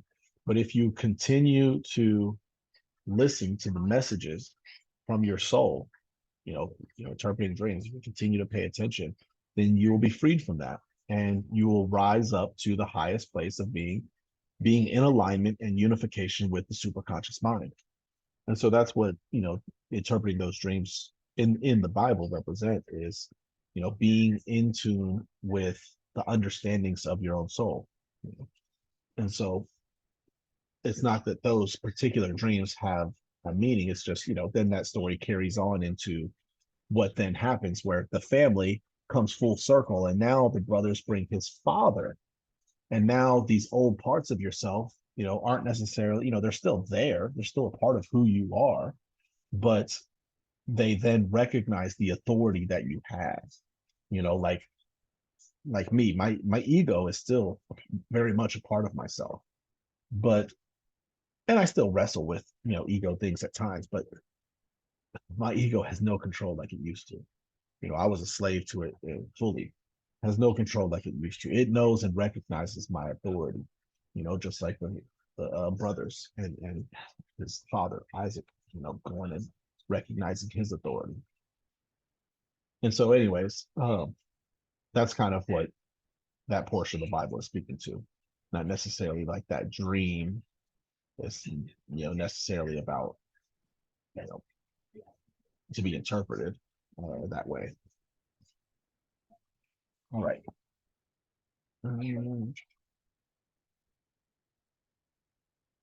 Okay. Well, to interpret. Oh, somebody about to say something? I was just gonna say that makes sense when you look at the whole story. Mm-hmm. Yeah, definitely. Yeah, I mean the whole Bible can be interpreted in universal language of the mind. It more than almost any other holy scripture other than the Quran, because those were written at times where the ancient knowledge had to be encoded in order to be decoded. Like all of the other holy scripture, almost every other holy scripture was written before those, except for things like the Mormons Bible and things like that. But I have no knowledge of that at all. But the Quran is the newest one. The Bible is the second newest. Before that, you have the Yogi Sutras of Patanjali, the Dhammapada, the Tao Te Ching, and things, which were all like 500 years before those. But, anyways, yeah, so you can interpret those with that. So then Kes says, okay, well, to interpret this, you need to know that what cows and the numbers associated with is. Okay, let's go ahead and do this. Animals, habitual habit, 7. Visualization, 7 plus 7 equals 14. 1 plus 4 equals 5. 5 is reasoning, absolutely.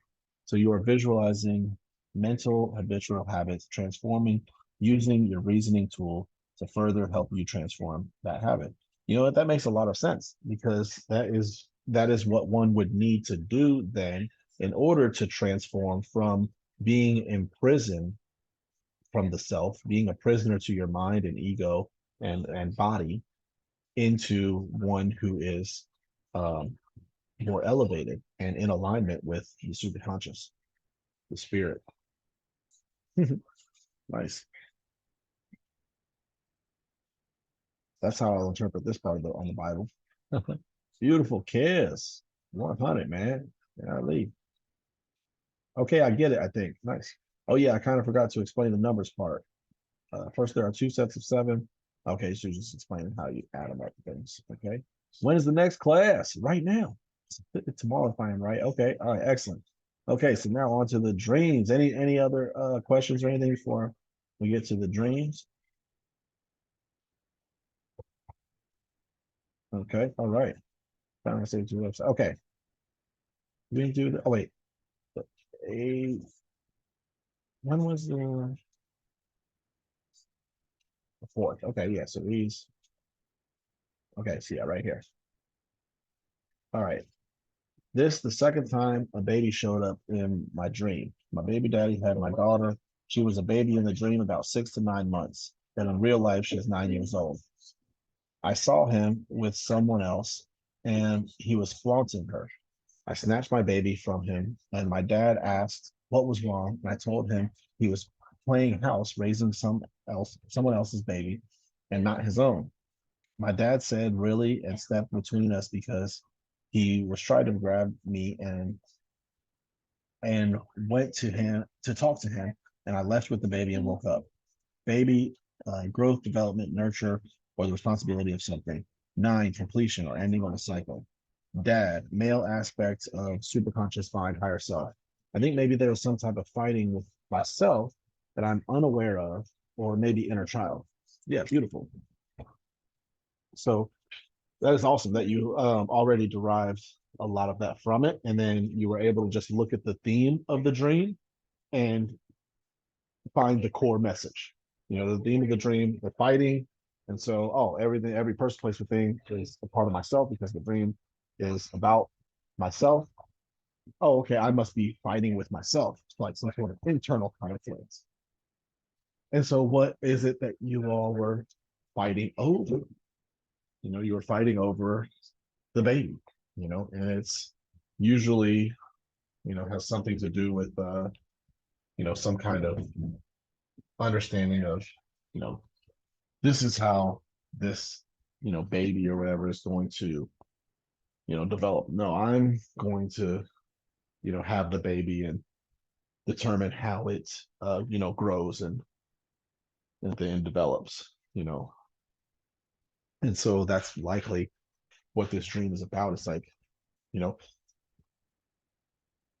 to elaborate real quick on what you explained with a baby, growth, development, nurture, or the responsibility of something. You know, a baby, like when we're trying to understand the um the dream symbols, we look at the form and function. Well, what is the form of a baby? A baby is a new person. And what is a person? A person is an aspect of our consciousness. And so a new aspect that we are building within us. So pretty much what you're saying, just a little more refined clarity on that. You know, a baby is going to be some sort of new way of being that you're building, you know. So maybe you're wanting to build some more discipline and you've started to become a little more disciplined and you can see the evidence of that. And so it's you know, a baby is going to be, you know, you can see, it's been birthed, you know, it's not pregnant anymore. You can see and touch and feel the baby. You can experience its existence. So it's something that you've already started to develop and see signs of it being a part of yourself. So, you know, for you, you have to identify what this baby is. You know, what ways have you been changing and growing and developing? And you're starting, you know, it's like a baby. It's just starting to show signs of existing and being real, you know. And so what kind of internal conflict are you having with it? You know, like we'll stick with examples like being disciplined. You know, maybe you're like, you know, struggling with, you know, man, this is tough, but it's something I really need to do. But is it feasible? I don't really have time, but I really need to make time. You know, you're kind of like going back and forth, sort of, and kind of like arguing and how you're going to continue to further develop and grow this part of yourself. And then the dad's there, you know, the dad isn't necessarily like a male aspect of the superconscious mind because the superconscious mind doesn't really have aspects. It's whole amongst itself. So it's just like the male principle or the male quality of the superconscious mind, which is the aggressive quality, what it gives, what it pushes out, which is divine energy, you know, life force energy from within. And so that energy is specific to helping you have the energy necessary to fulfill your life's purpose. And so whenever the dad or mom is showing up, you really want to show and really pay attention to what's going on. What is it trying to get your attention on? So you say, um, you know, my baby daddy had my daughter. She was a baby in the dream, about 6 to 9 months, but in real life, she's 9 years old. I saw him with someone else and he was flaunting her. I snatched my baby from him and my dad asked what was wrong. And I told him he was playing house, raising someone else's baby and not his own. My dad said, really, and stepped between us because he was tried to grab me and went to talk to him. And I left with the baby and woke up. Okay. So the thing here is like your baby daddy, what does he represent? You know, so like what's the main quality you think of when you think of him? You know, when someone says, hey, do you know anybody who's like this? And he's the one you think of, like, oh yeah, I know somebody like that, him. You know, that part of yourself, your super conscious mind is like, hey, we need to check this, you know, and you realize that and you call upon your spirit to kind of help check it.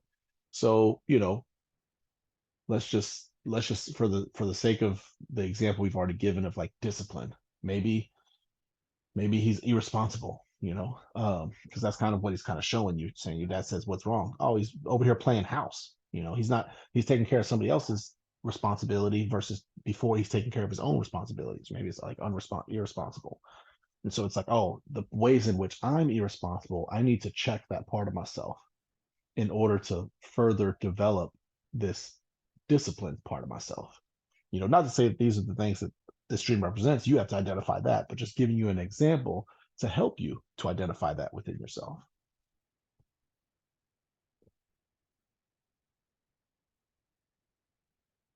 Do you have any thoughts or questions about that dream? No. No. Okay, awesome. I'm sure I'm gonna like roll a little bit further down, and Kaz already interpreted. Oh wait, where were we at now?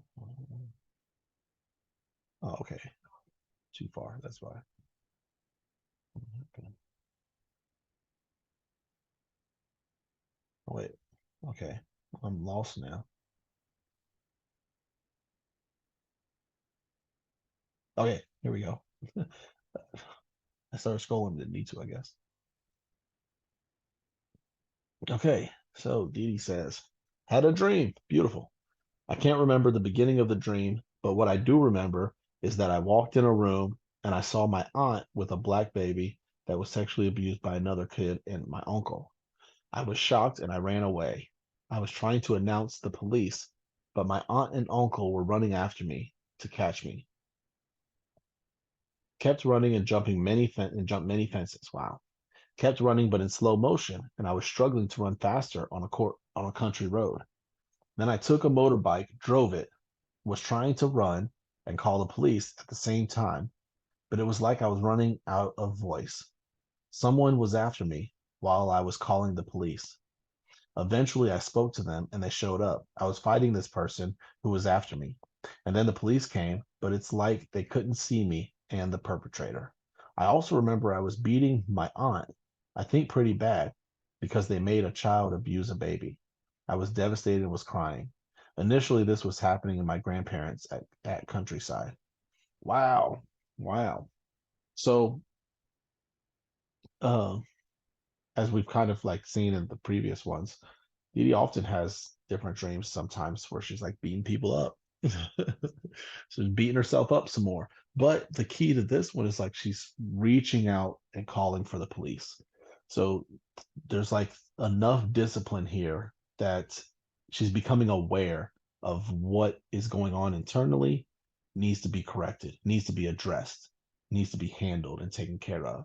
And the discipline that she's building up is not quite yet, it's to the point where it's like stopping things, but not quite yet to a point where it can really make a difference, because like the police show up and they can't see her or the perpetrator, you know. And so it's a great dream because one, it's showing that there is progress here. All the other times there were these issues going on, I don't think I remember the police being called. Maybe in one of the most recent ones, maybe, but I don't remember that. But in this one, I definitely am pretty sure the police didn't actually show up in any of those previous streams. Now the police are actually showing up, you know. And even though she's kind of like running away from it some, the police showing up is when it's like she's like not running anymore and it's there and she's facing it, but can't really do anything about it just yet. Keep working at it, keep disciplining in the things that you're doing, and you'll get to that point. But as far as like sexually abusing by another kid and my uncle, it's like violating yourself.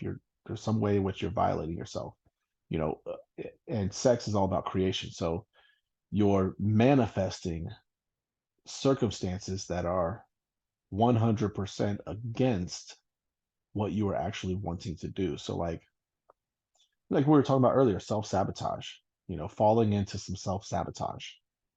But you realize that what you're doing is 100% not what you need to be doing. And so you try to get more discipline. So whatever that may be, whatever the self-sabotage may be, maybe it's, falling into some negative thinking and falling down this long spiral of negative thinking or beating yourself up over something. I mean, obviously, yeah, there was some beating yourself up over, but maybe it's even, but this beating up sounds more like it was, beating yourself up, because I also remember I was beating my aunt, I think pretty bad.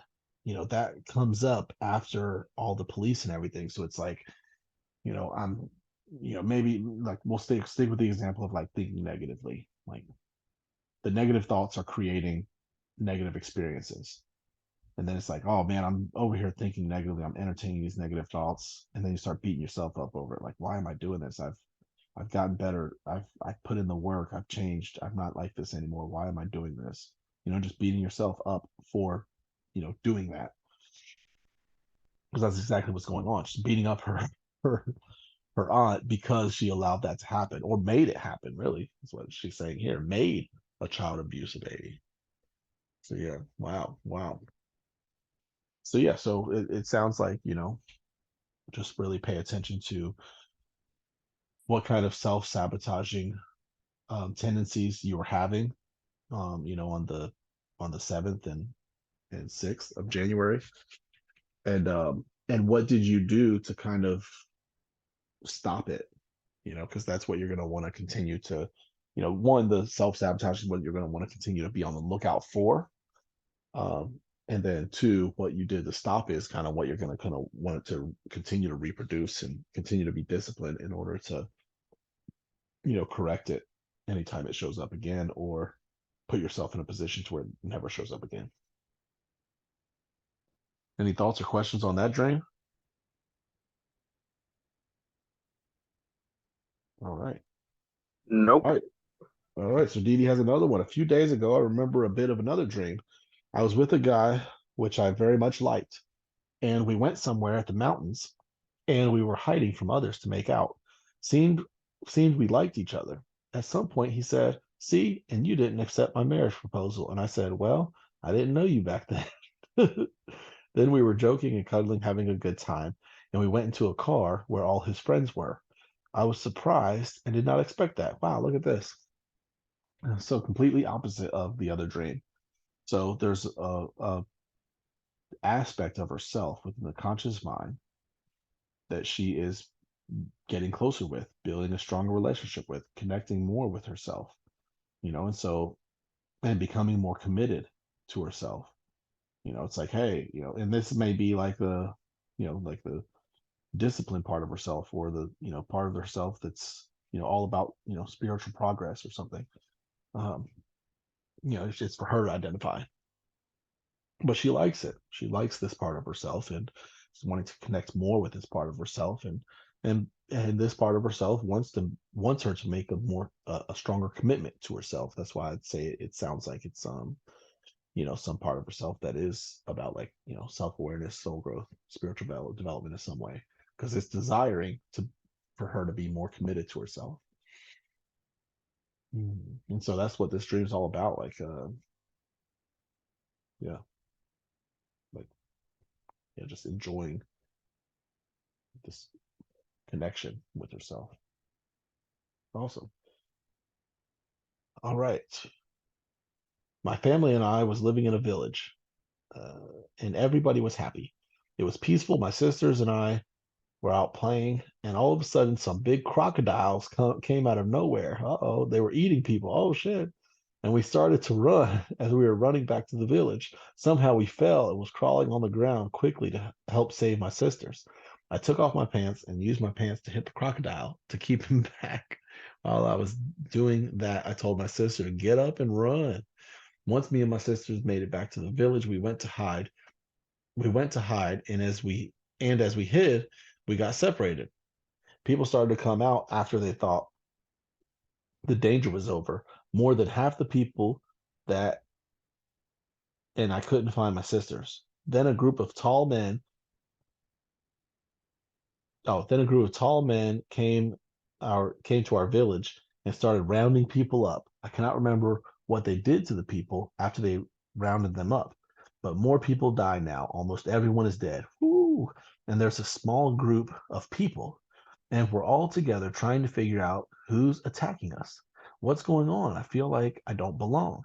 And there was a guy who was holding my hand, who told me that he would protect me and stay with me. But one of the tall men got him. They got all the men first. Now I'm in a room with a girl, and she has this memory of who was supposed to be our next leader. And she realizes that she's the one doing everything, and also that she's on crack as the girl is trying to tell me the story. As she is telling me the story, I can see her memory. The next leader is standing in the doorway, and she hears us figure it out. So she comes in on a rampage trying to kill us. Woo! But she goes after the girl first. I get in between them and I stop her from hurting the girl.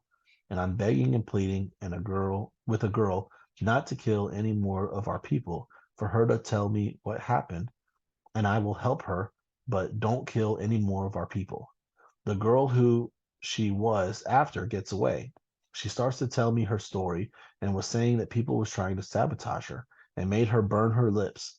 Ooh, but how she's telling me the story, I feel like she's lying. Then I wake up. Wow. Wow, this dream was different. It felt like I was being told a story the whole time. I was wondering if this was different because it almost started out sounded like it was a past life experience. Wow. Awesome. Okay, so there's a lot here.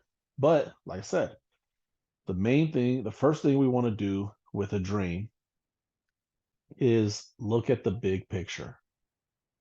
And the big picture was running from these people that were killing everyone in the village.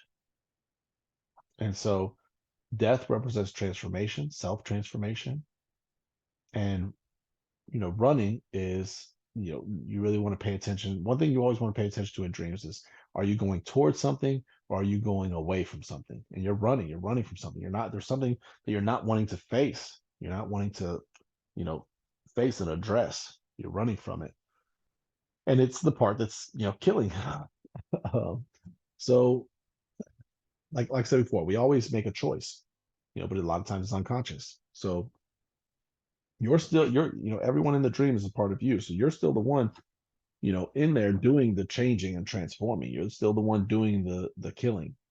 But it's that you feel like things outside of yourself are causing you to change and transform. So the example that I always use is, if you're a very like peaceful, content person, and then you start this job that has you stressed out all the time, and then after like 3-4 months you're just an agitated, stressed out, anxious person. You've transformed, you know and you'll feel like, man, I'm not like this job made me like this. This job's got me stressed out. So you feel like this thing outside of yourself is causing you to change. You feel like these people, are causing you to change, but really it's still you. You've made the choice to allow that to happen. And so it's unconscious, most likely, as I'm sure this dream probably happened at night, which represents unawareness. So you're kind of unaware that this was going on. um and so, but that's what you want to kind of look at here. Crocodiles are going to represent a habit, a powerful habit. So, for the example that I gave of like being at a job and getting stressed out, the crocodile may be, the habit of, of um, some mental habit of, yeah, like being anxious or fear, negative thinking, like putting your attention on, things that you don't want, because that's kind of the cause of anxiety. Putting your attention on things that you don't want. You've started to do it so much that it becomes a habit now. You just habitually will, something comes up, you get an email, or something comes up and it's like, oh man, I'm now imagining something that I don't want happening, in the future. Oh, this just happened, oh, I hope this doesn't happen then. And so it's a habit that you just fall into thinking and imagining like the negative thing. And so the crocodiles are what start everything. But then after the crocodiles, you're like running from it. It's like, oh my God, you're not wanting to address this habitual way of thinking. And so it continues to fester. And so you run away from it. And so then it goes into, now it has the power really change who you are, because it's like after 3 months at that job, now I'm just a stressed out person. That's who I am now. I'm stressed out, I'm anxious, maybe depressed or something, and that's just who I am now because I've changed and transformed those old parts of myself. And you need to find a new leader. You need to use your intuition and discern how you're going to pull yourself out of this. How you're going to change the trajectory of where you're going. That's what I would really look at in this dream. I'm sure you may have some thoughts and questions over this one, or maybe not, because it looks like Kez throughout. Let's read Kez's interpretation first, and then I'll see if there's any questions. First part of the dream: crocodile, big mental habit. Boom. Oh yeah, pants, self-expression. Yeah, exactly. And pants are clothes, so it's self-expression, but they're the clothes that cover your legs, which, like we talked about earlier, is your spiritual foundation, your spiritual beliefs. So expressing your beliefs is how you were trying to overcome it. So it's like, maybe so, like, for the same example that we were given of the job that's stressed out, now you're becoming more stressed, and the crocodiles were kind of like, in that example, the crocodiles may have represented um imagining things that you don't want to happen. And so it's like, oh no, I need my thoughts create my reality. I need to think only thoughts of what I do want to happen, not of what I don't want to happen. But it didn't really have enough effect and power behind it to really have an effect. But anyways, death, self-transformation, running, not willing to face something. Boom, spot on. You would have thought that I just read Kez's comments. This part all about change, but you can halt and shift the change. You have this big habit in your mind space that is coming along and transforming everything that you don't want. So what I want you to do is see in the past 2 days how this mental habit came and what it is changing. Also learn from the experience to not repeat it. Male equals conscious aspect. Female, subconscious aspect. Death, self-transformation. Lips, part of identity.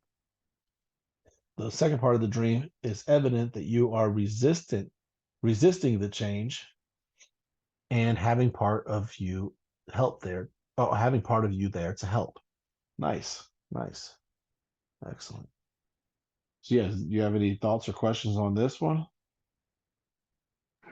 Nope. I say that was a good interpretation on both ends, Yeah. especially for you, because you went more in depth with it. Yeah, but you still have that big picture, which is perfect. That's what you built on. Mm-hmm. Nice. What about you, Priestess? Yep. No, I don't have any questions. I did forget to put in there that there was water too. That's where we Okay. ran from when the crocodiles, like we was Yeah. out at the water. Nice. Okay. And so water representing the life experiences. Yeah, I think you did mention that. I just kind of skipped over it. So like So I was thinking that maybe as you were, going over the interpretation, I'm thinking, about my life, and because I think that I've been thinking about lately, like my spiritual beliefs, like yeah. changing from being a Christian to, but like you said, my spiritual foundation has been Mm-hmm. like taken from under Shifted. me. Yeah. Interesting. So I would maybe do like some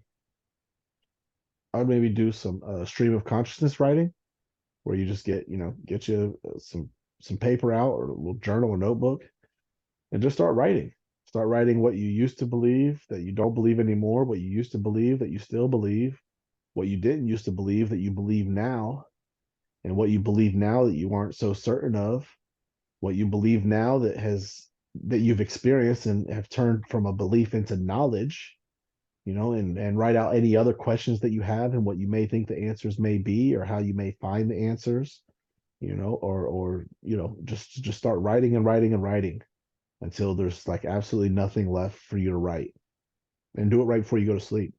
Then you'll have a dream about it. Okay. For real.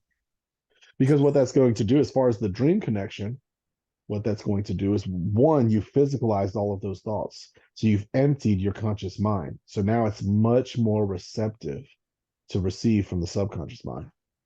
Hmm. Yeah, that's powerful. Yeah, that's what I would suggest. Definitely. Okay. Thank you. You're getting good at putting it all together. That makes so much sense. Thank you. Appreciate it very much.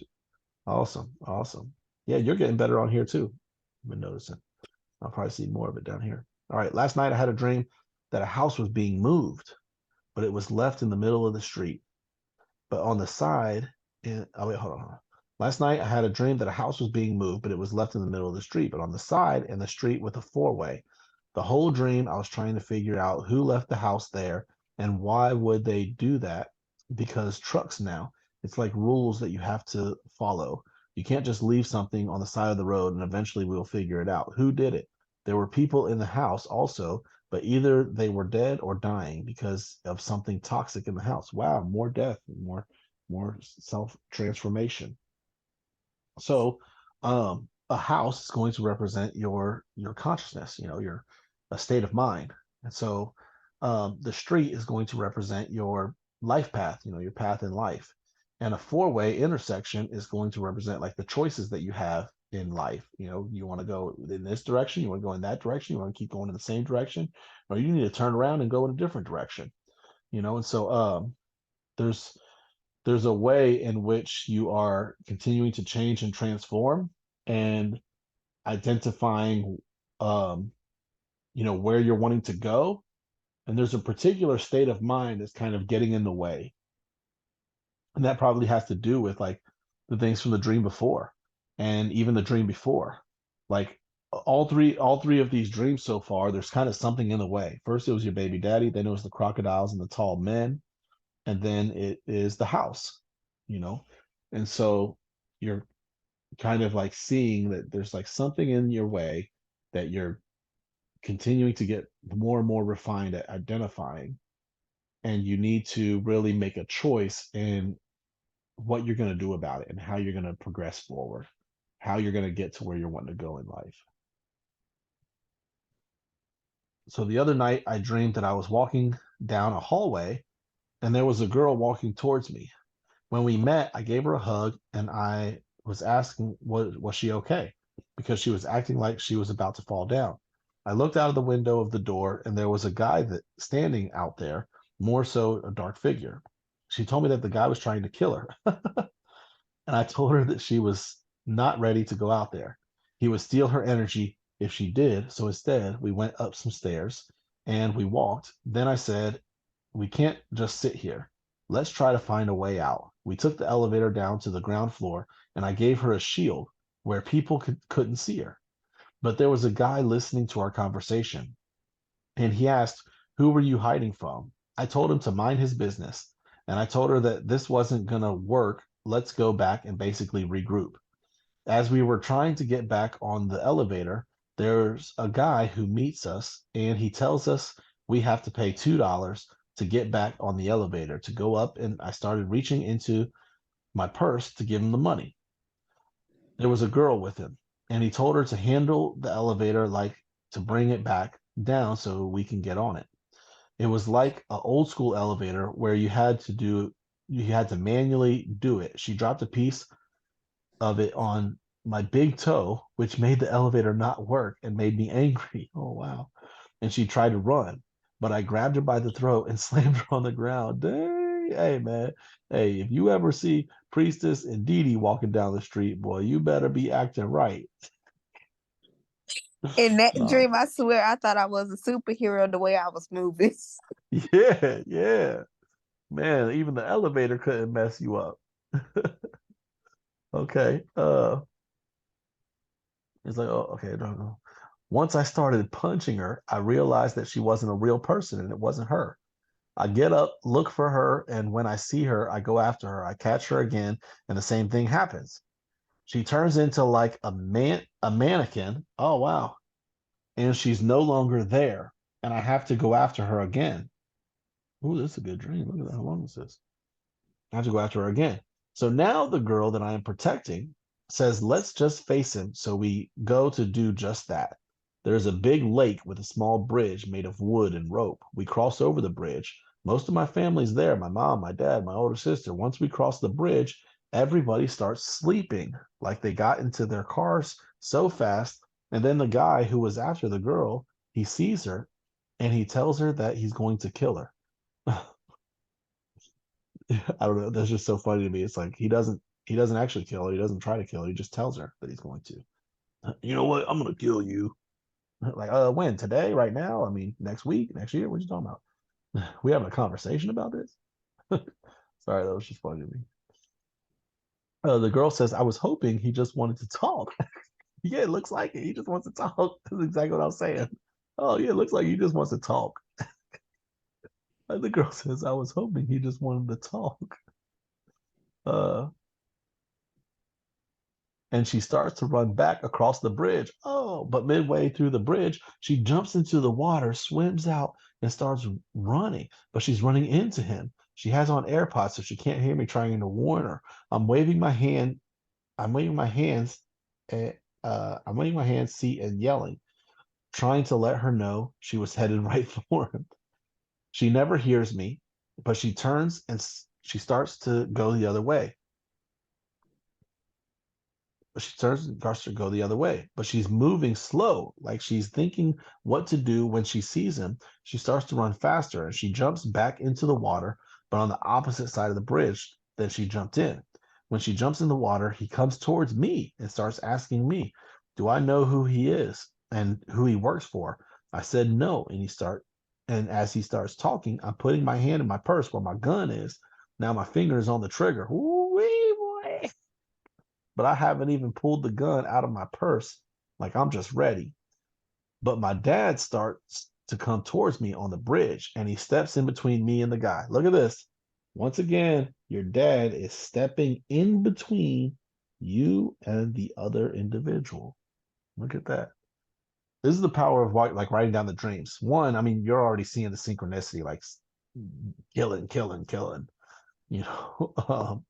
And then also, your dad and your family, and then your dad stepping in between the two of you, so there's definitely a connection here between this one and that first dream, definitely. And so we can more easily see that versus, when we don't write down our dreams and it's harder to identify that. Okay. So in between me and my dad steps in between me and the guy and said that he got this in for me. Oh, and said that he got this in for me to go back across the bridge. As I walk across the bridge, I'm walking with my mom and some other people that I can't really identify, and then I wake up. Now, last night I had a dream that okay, this is a different dream. Okay. Wow, what a dream. So again, there's some part of yourself that is threatening to change and transform who you are if you do not address it. One of the biggest things in this dream that I see is that bridge. Now, a bridge, does anybody know what a bridge represents? No, I don't. Okay. I can try to remember. I remember us talking about this a while ago. Mm-hmm. I tried to remember it while I was interpreting this dream for her. And I believe I said it was a clear way to access a different state of mind. You see a clear way and a clear path how to do it. Yeah. Yeah. So we So just that's break what it I said down. for it. What's the purpose of a bridge? What's form and function. So what's the function of a bridge? A bridge connects one place to another. Well, what are places? Places are states of mind. So a connection between allowing you to shift from one state of mind to another. So when you're at work, you're in a productive state of mind. When you're with your friends, you're in a festive state of mind. Well, what's that bridge that takes you from that productive state of mind to that festive state of mind? You have to cross a bridge. You have to go through a bridge. You have to go through a doorway to get there. You know what I mean? And so, just look at that and really see, like, because you can see how you kind of shifted there, where like first you guys were kind of, just trying to get away from this guy and this whole thing with the elevator and everything.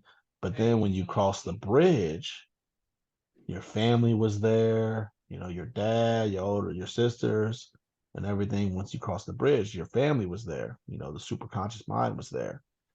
And so Elevator will represent, being able to access different levels of mind. So like going within. So either, dreaming or meditation or something of that nature, and you're kind of having difficulty controlling it, having difficulty controlling your dreams.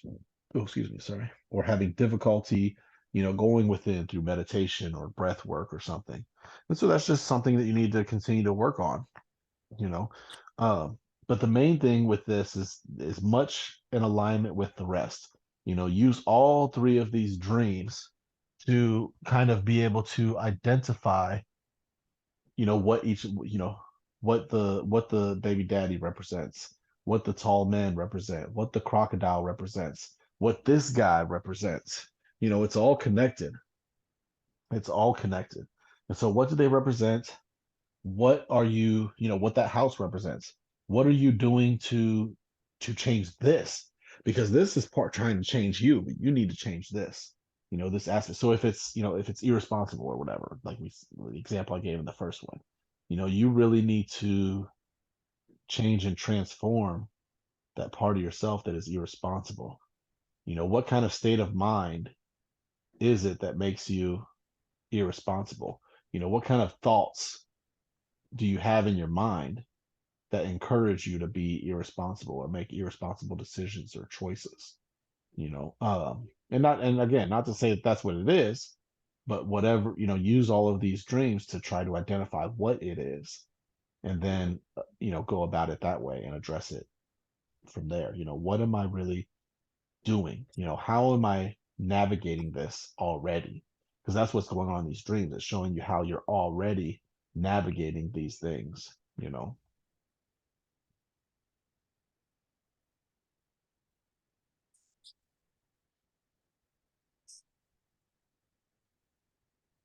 Any thoughts or questions on this? Oh yeah, the gun. Oh, let me say something about that. So you have the tools, you have the mental tools to change this part of yourself. You already have the ability to change and transform this part of yourself. You just aren't using it yet. Have you been doing any of the concentration exercises? Not lately. Okay. Like not lately, as in like not in the last couple of days or not in the last couple of weeks. Maybe couple weeks. Okay, yeah, it's no problem. Okay, what have you been doing? Not necessarily Um, anything from this course or anything, just in general. Like that's what have you been doing that's been helping your own, soul growth and spiritual development? well, I've been reading and taking a Reiki class. Okay, nice. What's the Reiki class been doing for you? Um, it's supposed to, basically like, teach you how to tap into your own energy Okay, to hold on. Yeah, I understand what Reiki is. I'm just saying what not what it's supposed to do, but what are you seeing that it already is doing for you?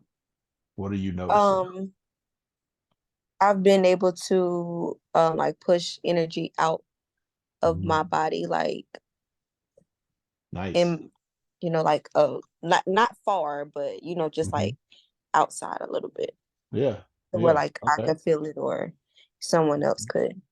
Hmm. Okay. And so what off of having gone through these dreams, what would you just speculate that it might be talking about that is doing all this killing? Mm, I would just say like the way that I've been thinking about things in life, or how to, or how I was doing stuff and I changed, and then I'm trying to get back to that because I had went through something in my life that Hmm. kind of just like threw me completely off. Yeah. Okay. Um, and so what is it right now that you think is holding you back the most? What is it about you that you think is holding you back the most right now? Mm.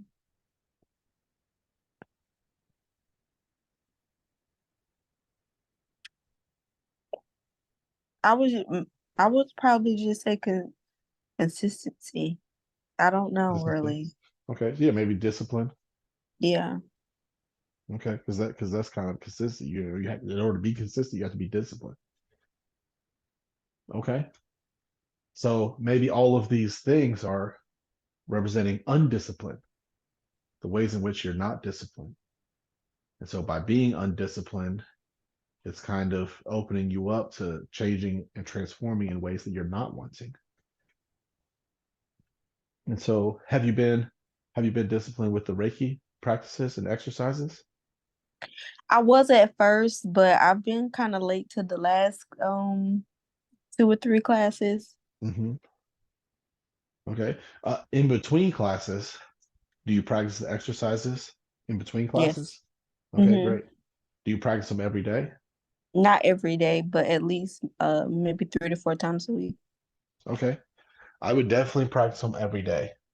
Definitely practice them every day. That will help you become this. I mean, and you don't have to do it, you don't have to start out doing, let me do this 10-minute exercise every day.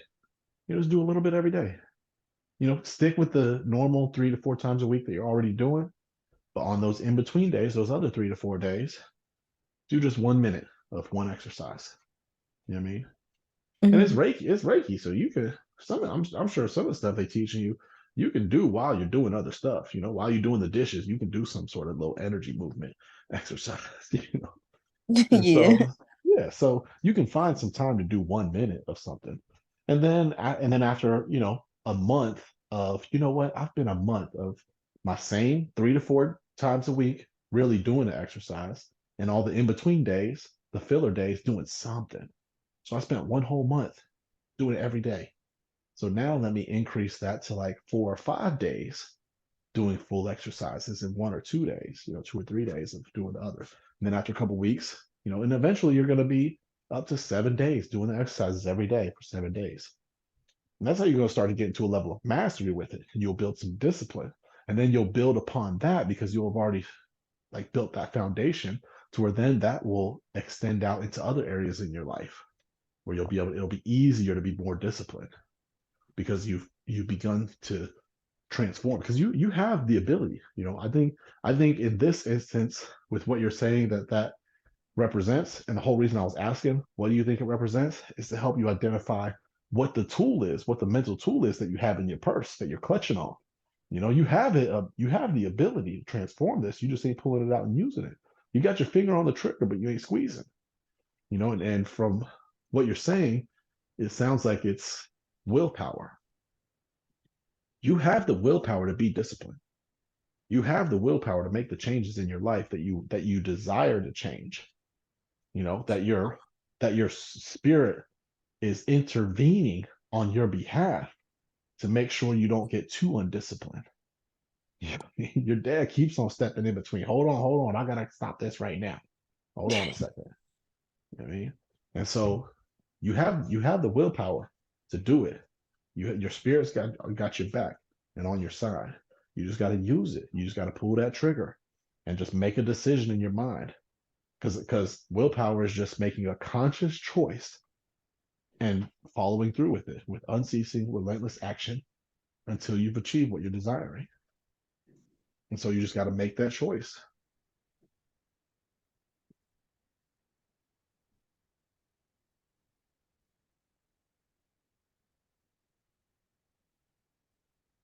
Beautiful. Beautiful. All right. Sorry, I stood up, started walking around. It's okay. Pacing. Okay.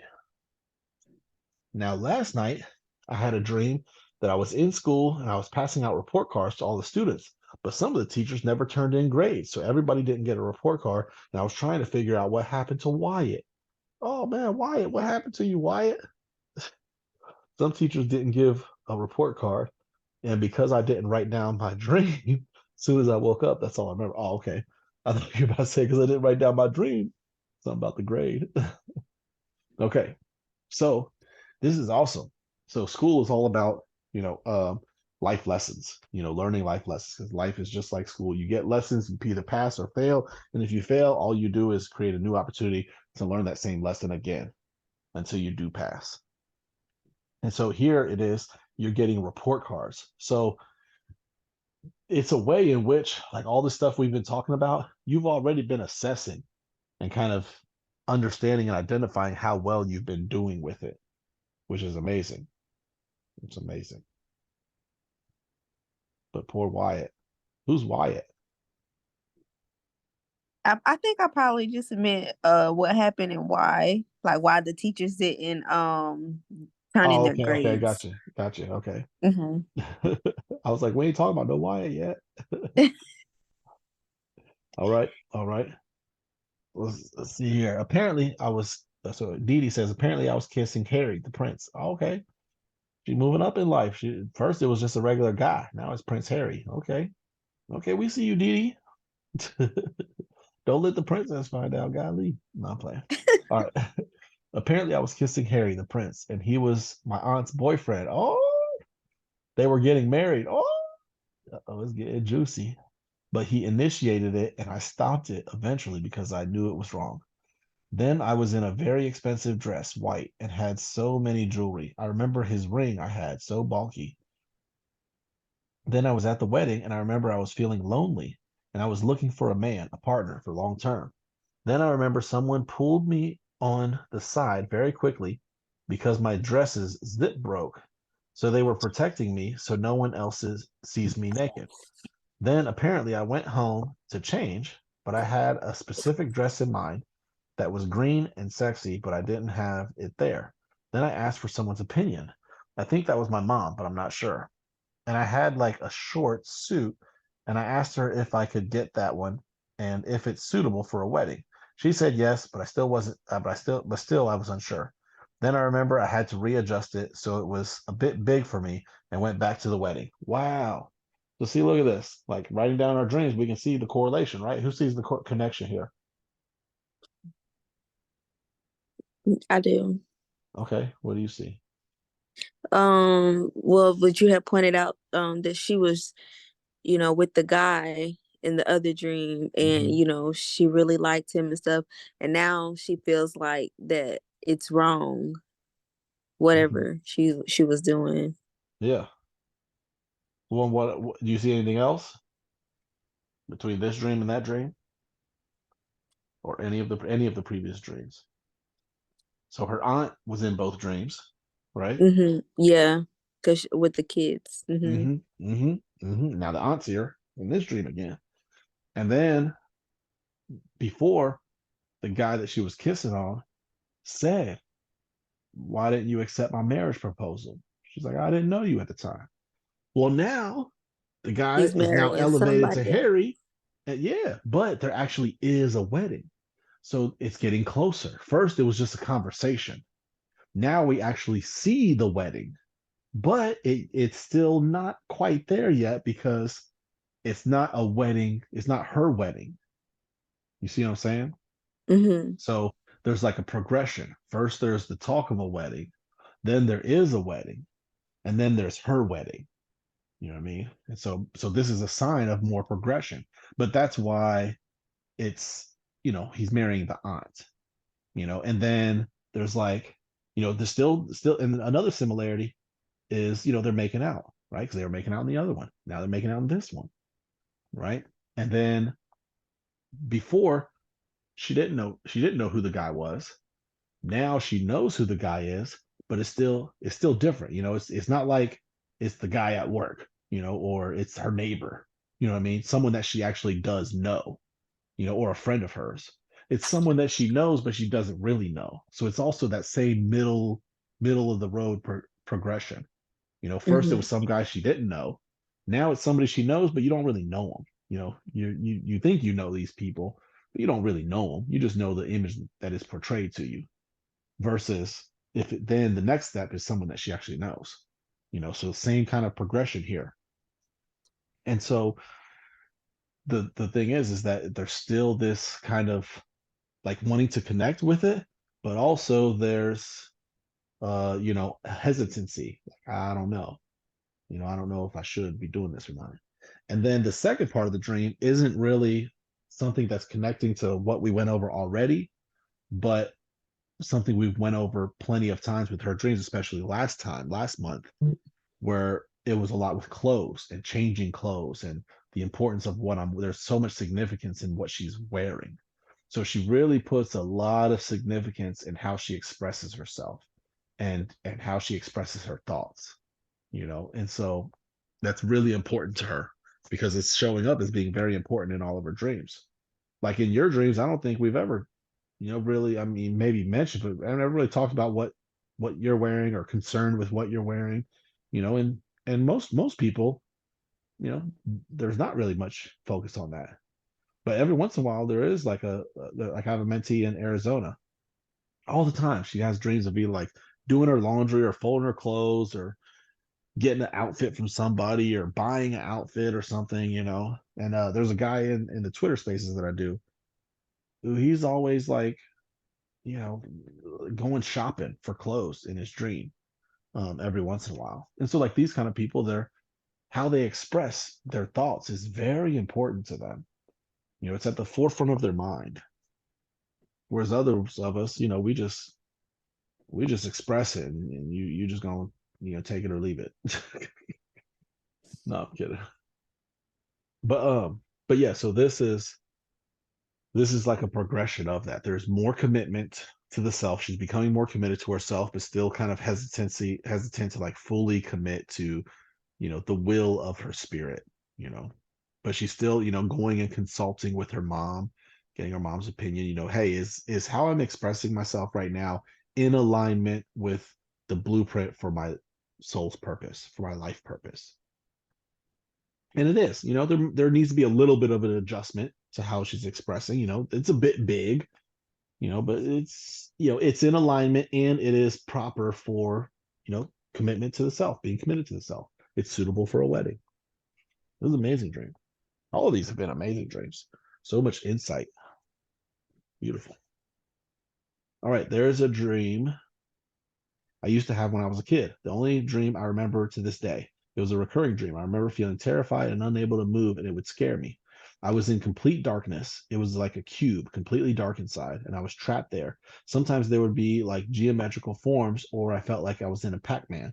Even I didn't even know what that was when I was a child. I never had something like that. I couldn't move, couldn't run. I don't have all the details, unfortunately, because it was such a long time ago, but I still remember how it made me feel like I was suffocating in there, felt trapped and unable to move. And that's going to reflect how she was feeling as a child, trapped and unable to move and completely unaware of what's going on externally or internally, the darkness, the unawareness, and just really feeling stuck and boxed in and feeling like, her. And she probably was, her energy was being fed on in some kind of way because she was like feeling like it was in Pac-Man. And so, yeah, it's probably, draining of her energy that somewhere, the energy has to go somewhere. So it's probably being sucked up by other people or things in her life at the time. Yeah. It's rough. But I'm glad she is transmuting, transforming all of that now. All right, Kiz said, nightmares happen when you in a scared state of mind and darkness is unawareness, inability to move is that you thought you couldn't navigate or find the clues to know why you're in that state of mind. Amazing, amazing, beautiful interpretation. Excellent.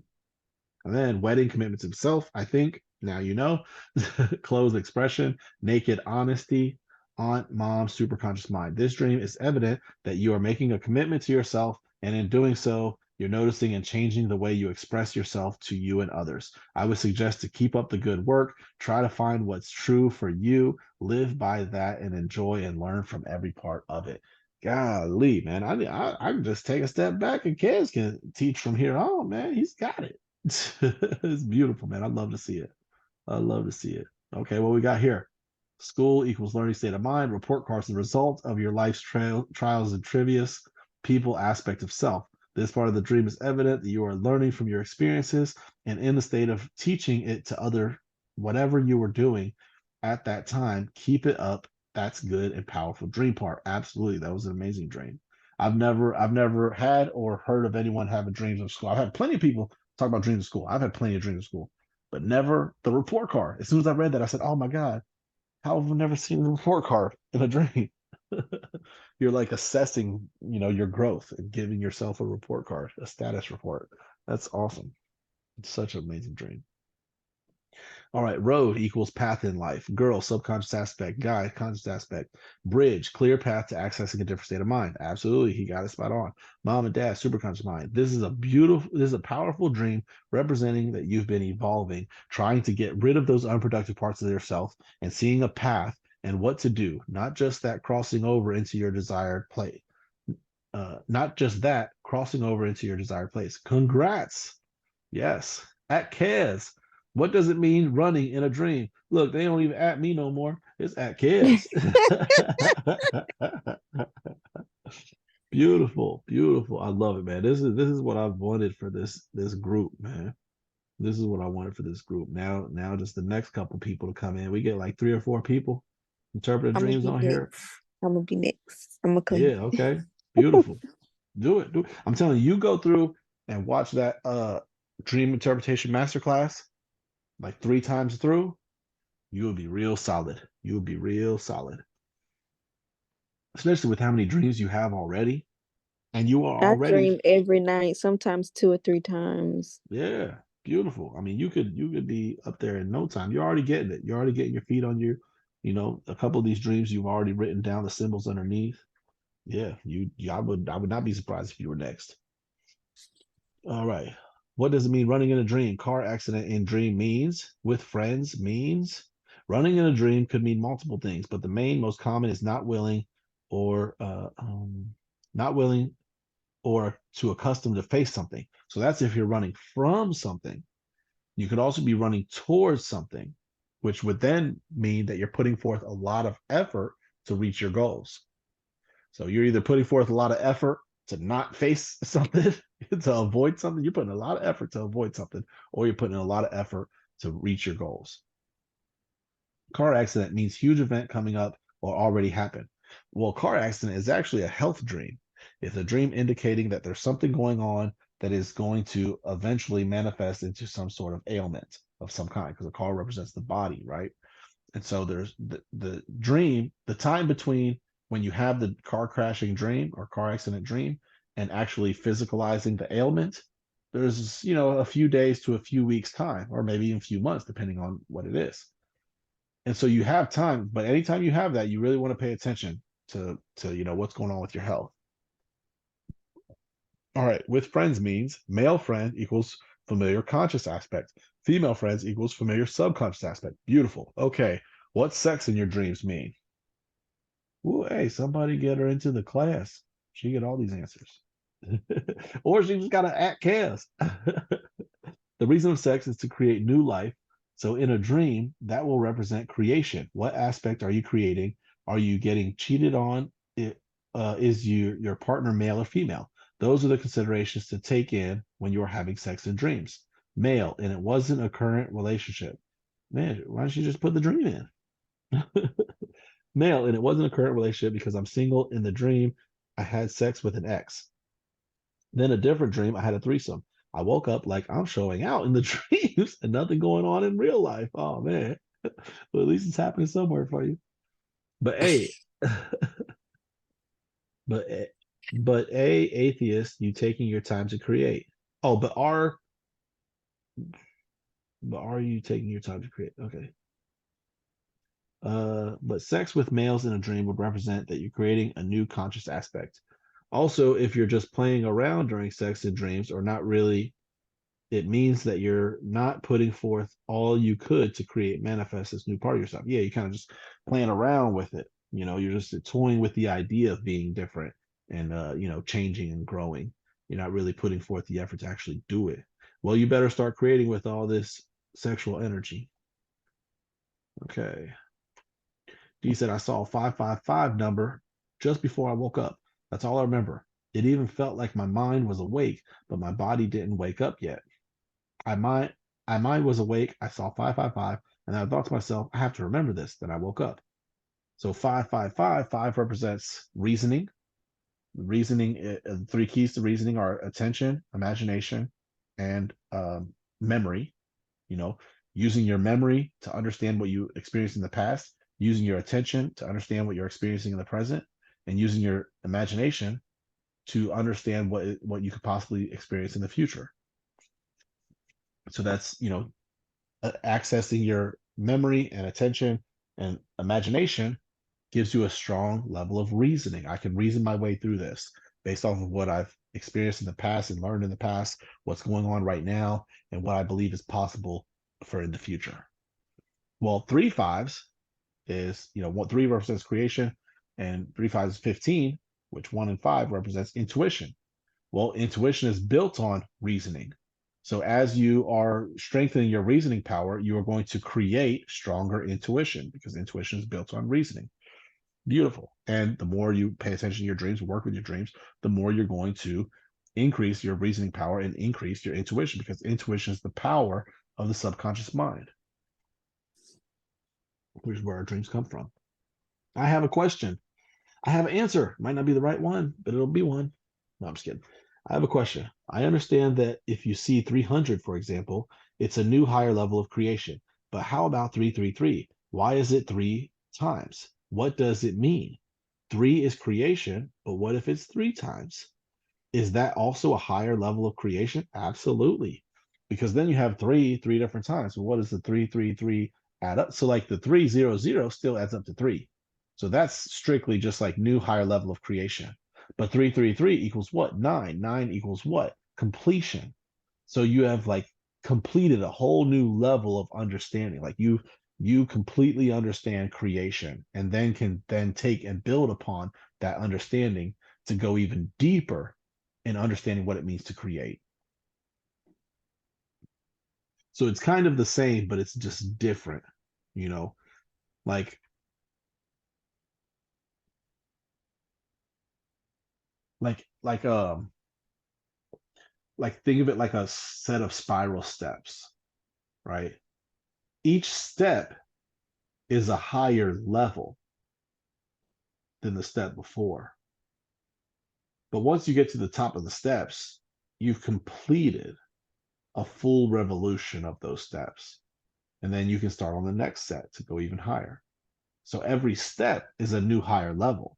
So every step, 300, 330, 300, 3000. But the 333 is like you've completed a whole entire, unit of understanding creation. Because I'm a bit confused. I hope that didn't confuse you more. Oh, wow. Look at all these numbers all of a sudden.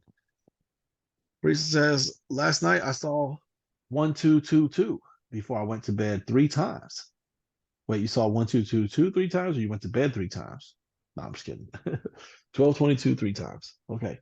I really don't remember the first part of my dream, but all I remember is there was a lady who told me that I was going to die in 2 days as my dream switched. I was in a house and there was a lady sitting on the couch, and she told me that I was going to die in the most honorable way. This time I sat down and I asked her how. She told me, don't ask questions that I don't want the answers to. Oh, you was with the oracle. But she told me I was going to die in 2 days. I sat there waiting, but she never said how.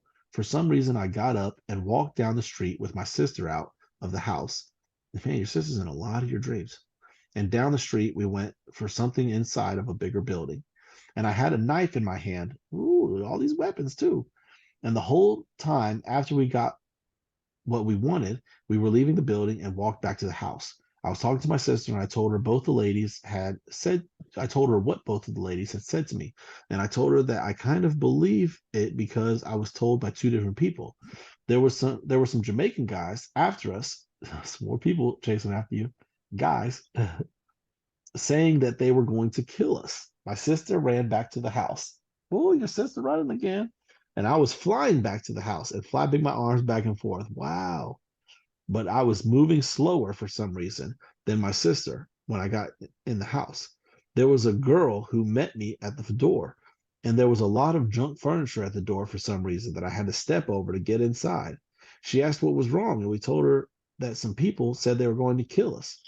And then there was the lady who told me that I was going to die in 2 days, was off like in the kitchen. Oh, and then And then there was the lady who told me I was going to die in 2 days, was off in the kitchen. She laughed and was like, well, you already know when you're going to die. You know it was going to be today. Well, she said it was supposed to say, you know, it wasn't going to be Yeah, today. yeah, that's what I was thinking it meant. Yeah, so you know it wasn't going to be today. Okay. So time in a dream will No, represent I seen that before I went to sleep 3 times. yeah, but I'm speaking to the well, one, while you're awake, you can still interpret your experiences in life the same way as in a dream. But Okay. the I was speaking to the 2 days. It'll happen in 2 days, right? In this sequence of time in 2 days. Well, the time in a dream represents the elevation of consciousness. So like for us in the physical, time seems horizontal, right? The passing of time, just a timeline, from left to right. Well, in the dream, a time is going to be vertical, up and down, you know. So the passing of time is going to be represented by how high your consciousness elevates. Like do you know someone who is, your age or older, but still acts like they're, 16, 17? Yes. Yeah, so time has passed for them physically, but no time has passed for them consciously. And then there's other people who like me, man. I've progressed like 2 lifetimes in the last 10, 11 years. And we all know other people like that. And in some ways, we've been like that. If you're on this call and listening to this, you've been like that in some kind of way where you've just hyper jumped through time as far as your consciousness and how much it's elevated and grown and progressed. And so 2 days doesn't necessarily mean 2 days. It just means until you will change once you progress this far, because the like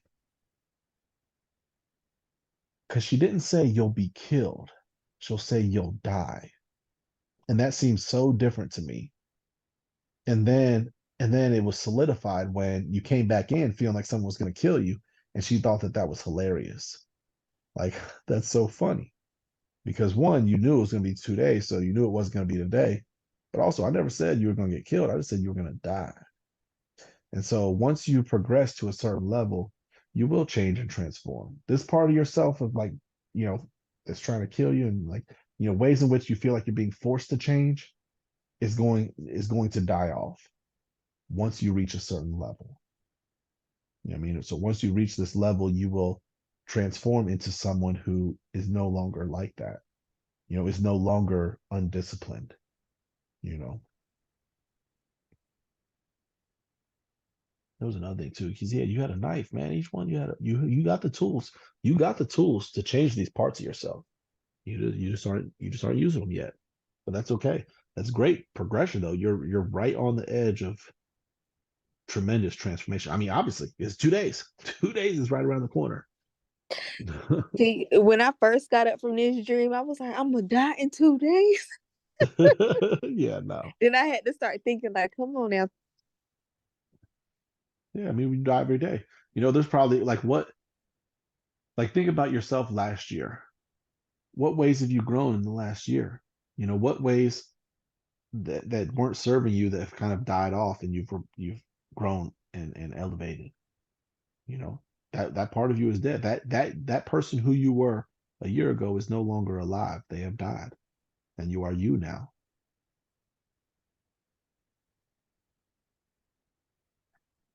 And so another thing is the 1 2 2 2, which equals to 7. 7 is all about visualization. 3, you saw it 3 times, which is creation. So you need to really focus on visualizing what you're wanting to create, because your visualized images are what's going to create things for you. Because thought is cause, and what are thoughts? Thoughts are just images within your mind. So your visualized images are your thoughts, but they're the conscious thoughts the thoughts that you're consciously choosing to create.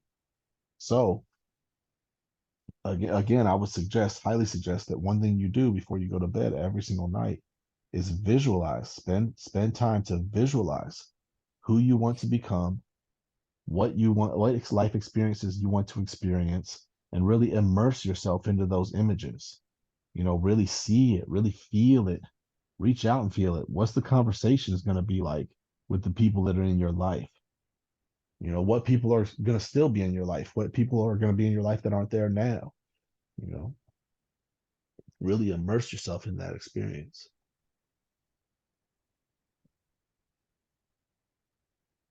Nice. Okay, let's see here. Oh my God, I just realized that I was afraid of when I was a child. I was afraid of the dark. Nice. I just posted that I remembered what I was afraid of when I was a child. I was afraid of the dark. It just hit me now. Thanks. I think I still am. I remember when I first wasn't afraid of the dark anymore. I was like 26 years old. Or no, I was like 25, I think. It was right after that experience that I was talking about with the meditation. It was right after that. The next time I came home, I realized that I had always, because I didn't have any overhead light, the apartment that I lived in, so I had lamps, like standing lamps in the corners. And I would always unlock my front door, leave my front door open, go and turn on the light, and then go back and close the door. And I didn't realize until that very next day when I went into my apartment, I realized I was about to walk across the room just to turn on the light before I even shut the door. Never even realized I was doing this. And I realized why. It wasn't so much because I couldn't see, it was because I was afraid to be in the dark. And so then at that moment, I just turned around and closed the door, walked down and sat on my couch in the pitch black. And I did that for like 10 minutes. And then I did that for like the next 5 days.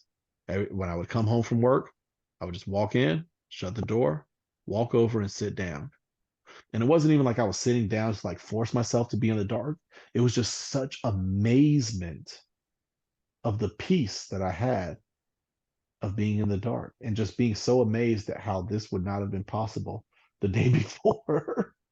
And then eventually that amazement wore off, so I stopped doing it. But yeah, that's funny because that's a connection to this because I just talked about that experience. Sometimes in the past, I had dreams of something evil being in the dark, and I'm scared. I never see them. Haven't had them lately though, but I did a lot in the past, especially this recurrent dream. Always had scary dreams, and I would wake up crying. And I felt in my heart that dreams mean something. I just didn't have the formation handy to learn about true interpretation, but now I do. Thanks. Beautiful, beautiful. Excellent. You're welcome. And yeah, nightmares are just a matter of non-learning. You're not paying attention. Fear is a matter of putting your attention on what you don't want to occur. You're welcome, and it's a pleasure working with y'all. Beautiful cast. Beautiful. House equals daily state of mind. Death equals transformation. Flying, mental freedom. Absolutely. Knives, mental tool for change. Absolutely. This is about how you feel as if the transformation is outside of your or unconscious of it. This is more evident when you tried flying home. Air equals thoughts. You had very small thoughts holding you back from truly being at peace, but you're wanting to go there. Yeah, that's absolutely right. As far as like the transformation, you feel like something outside of yourself is forcing you to change. The circumstances of your life are forcing you to change, are forcing you to not be as disciplined as you want to be. It's my life is this way, so I can't really be that disciplined. I got to take care of these people, so I can't really have time to be, put attention on myself and grow, but it's all ourselves. What you should do is see how you can learn from the past 2 days of this dream and reflect to transform into the person you want to be. Absolutely.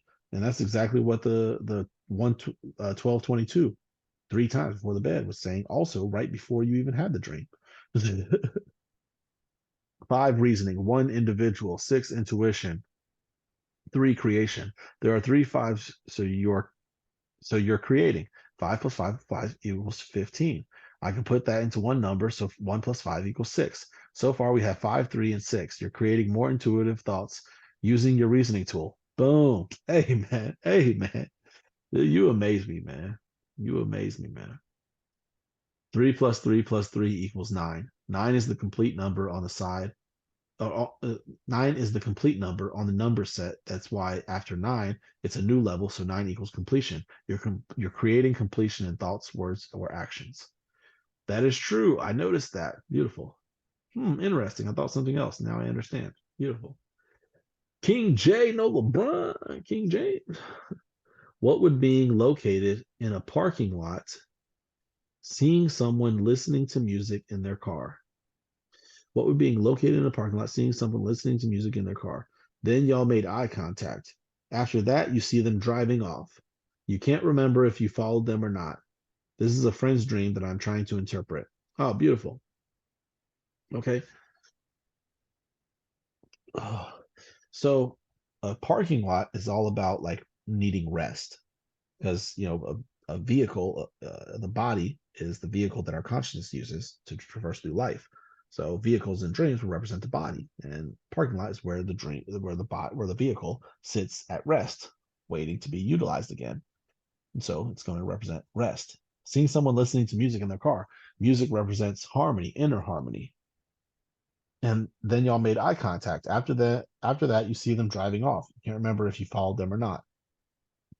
So, in order to create more harmony with yourself, you need to give yourself more rest. And I would take it even a step further and suggest, meditation like 10 minutes a day, every day for this person that had this dream. And they're maybe they are doing some sort of meditation, or the form of rest that they're doing is kind of meditative for them. It allows them to kind of go within, take their attention off of things outside of themselves and go within. So it has a meditating effect. But I would take it a step further. If it's not directly meditation, I would, you know, formulate some sort of meditative practice. That was this person. Absolutely. All right. Anyone have any thoughts or questions over any of these things we've discussed?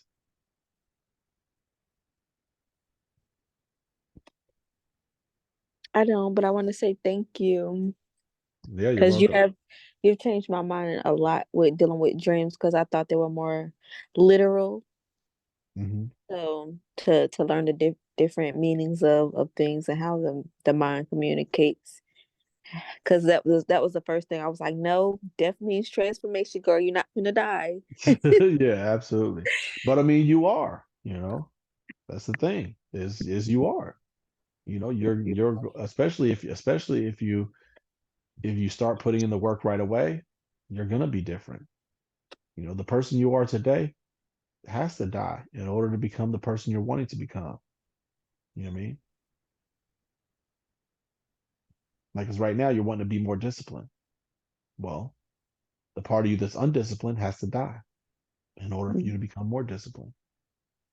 You know, you're going to change regardless. You know, right now and recently, you haven't really been in control of what you change into because all these people trying to come and kill you. You know what I mean? Mm-hmm.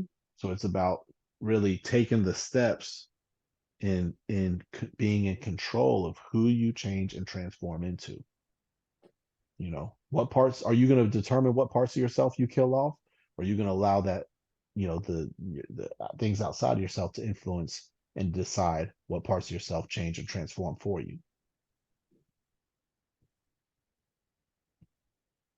But yeah, I mean, every day you're gonna be different. And so the old you is gonna die so that the new you can be born.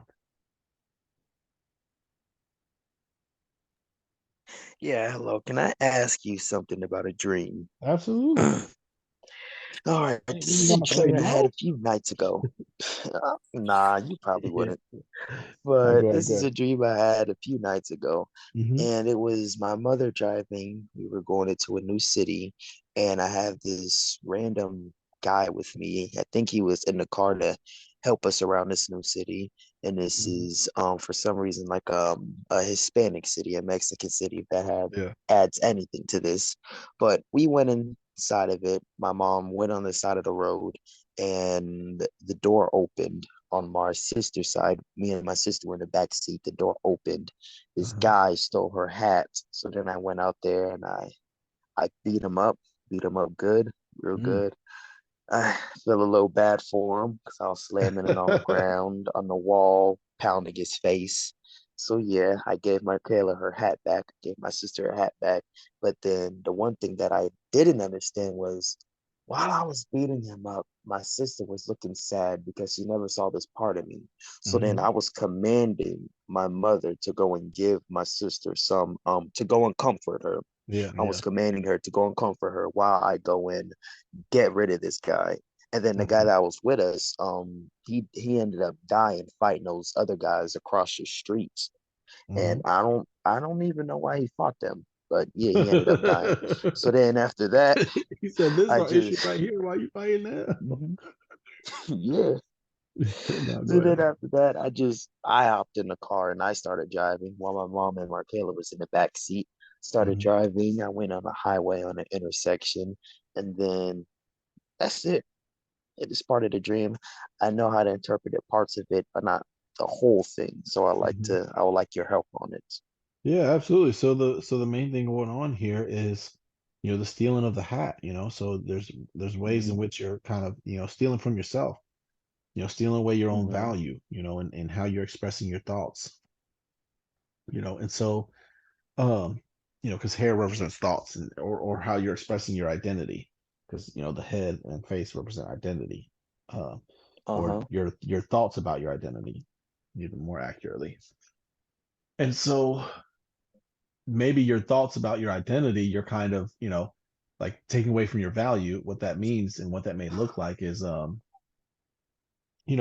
thinking about who you are and not thinking that you're, valuable or worthy, you know? And so Hmm. in some way, the day or two before, you've kind of entertained thoughts like that. Like, oh man, I'm not really that valuable or worthy, right? And then you caught yourself, because he got caught, right? He didn't get away, he got Hmm. caught. So you caught yourself thinking like that. Like, hold on, man. No, I don't need to be thinking like this. Man, Kez, why are you thinking like this, man? What? No, I'm beyond this, man. You start beating yourself up for it, right? Man, Yeah, you sound just like me if that exactly, actually happened. exactly. Wow. Exactly. And so you started beating Hmm. yourself up for it. And then there's your sister feeling sad, like, man, I shouldn't be beating myself up. I'm gonna beat myself up. But one really cool aspect of this dream that I see, really powerful, Hmm. really, really, really evident of the growth that you're making, is that you commanded your mother to comfort her. You are getting into an even more position of mastery because you are becoming the master of your whole self, not just your conscious mind, but also the superconscious mind, the subconscious mind as well. You're becoming a leader of yourself. You know what I mean? You're, Wow, yeah, yeah, that is that's huge, so man. real. I Yeah, can that see is how I've been huge. taking away my value because of that school. I just been just been trying to fit in like the past week. Like Hmm. from these past 3 days leading up to now, I just been straight me. But before that, I just been trying to fit in. Yeah, And I just got tired of it because my friends kept eating the type of stuff that I don't like in front of me. And they yeah, wasn't doing it on purpose to try and hurt me or yeah, yeah, anything, but yeah. the smell, it just irritated me. So I Hmm. said, forget it. And then I finally just moved over. I moved over to a different table. And then Hmm. after that, that's when I truly understand how to become my own individual and to stop trying to just fit in with everybody else. And I stopped taking, oh, I don't want to curse. I stopped taking bullshit from everyone else around me and their Hmm. irrelevant opinions on me, especially if it's not here to help me at all. So Yeah, I just stopped taking that at all. I just yeah, stopped. yeah, And so I can see that right there. And me beautiful. becoming more of a master of myself, I can Yeah. most certainly see that because man, I've been commanded myself to do so Yeah, many things, and not yeah. just that. I am making sure, like I just may be saying random things, just cut things off of my diet Hmm. because of urges to eat them, and because I'm getting urges, I'm like, no, Yeah. no, you're off. I don't want that no more. And so then Oh, when I'm getting that's ideas to evidence of eat it, mastering the body. mhm, yup. And so then when I'm getting ideas to eat it, I already know that no, you're not my best Hmm. interest. You're Hmm. gone. Get out. And then I stop Hmm. entertaining that. So I can Nice, just see that clearly. man. Man, has anybody in your family talked about the changes and growth you've been making? Because I can just hear it and tell. Maybe maybe talking about is how I slimmed down so incredibly much, Mhm. so much. Yeah. They've been talking about that. My mother keeps noticing how I'm even more well spoken than I used to be, and how I'm more Yeah. kind, more respectful because of all the emails she's getting at school from it. And the teachers are noticing that. In my family, Nice. I'm starting to talk to them more about Yeah. healthy foods, and now I'm even furthering. Instead of just talking about it, I'm refusing to make them unhealthy foods. I'm Hmm. absolutely refusing, and I'm just done for that no more Yeah. anymore. Yeah. So Nice. Nice. yeah, there's that. Yeah. Because one thing I really noticed is I could feel your attention still throughout the whole entire um, Zoom tonight. Uh-huh. But other than the questions at the beginning, and anytime I asked if there was a question, you may have said something then, but you never like when we first started doing these Zooms, it would have never went on this long without you, interjecting and speaking your mind and your thoughts and sharing your thoughts, which is fine. It's totally fine. But you can tell you have so much more control over your mind because and that you don't have so many erratic thoughts, going around. Your mind isn't so fast, it's slower. You don't have you have more, pretty much. What I'm trying to say is you have more space within your mind, so you can then receive more, versus your mind's going so much you have to expel the thoughts within your mind. There's more space, so you have space for thoughts to then receive. And it's so evident. And I'm like, man, if I can tell so easily, I know what the people in your life are noticing. I know. That's awesome, man. That's so beautiful, man. Yeah, they sure is noticing it because like I'm more still. I'm more in the Hmm. moment and I'm just so much more focused on them anytime they're talking with anybody. Yeah. And so yeah, that's, Yeah. oh, Beautiful. Beautiful. All right. Let me stop this real quick.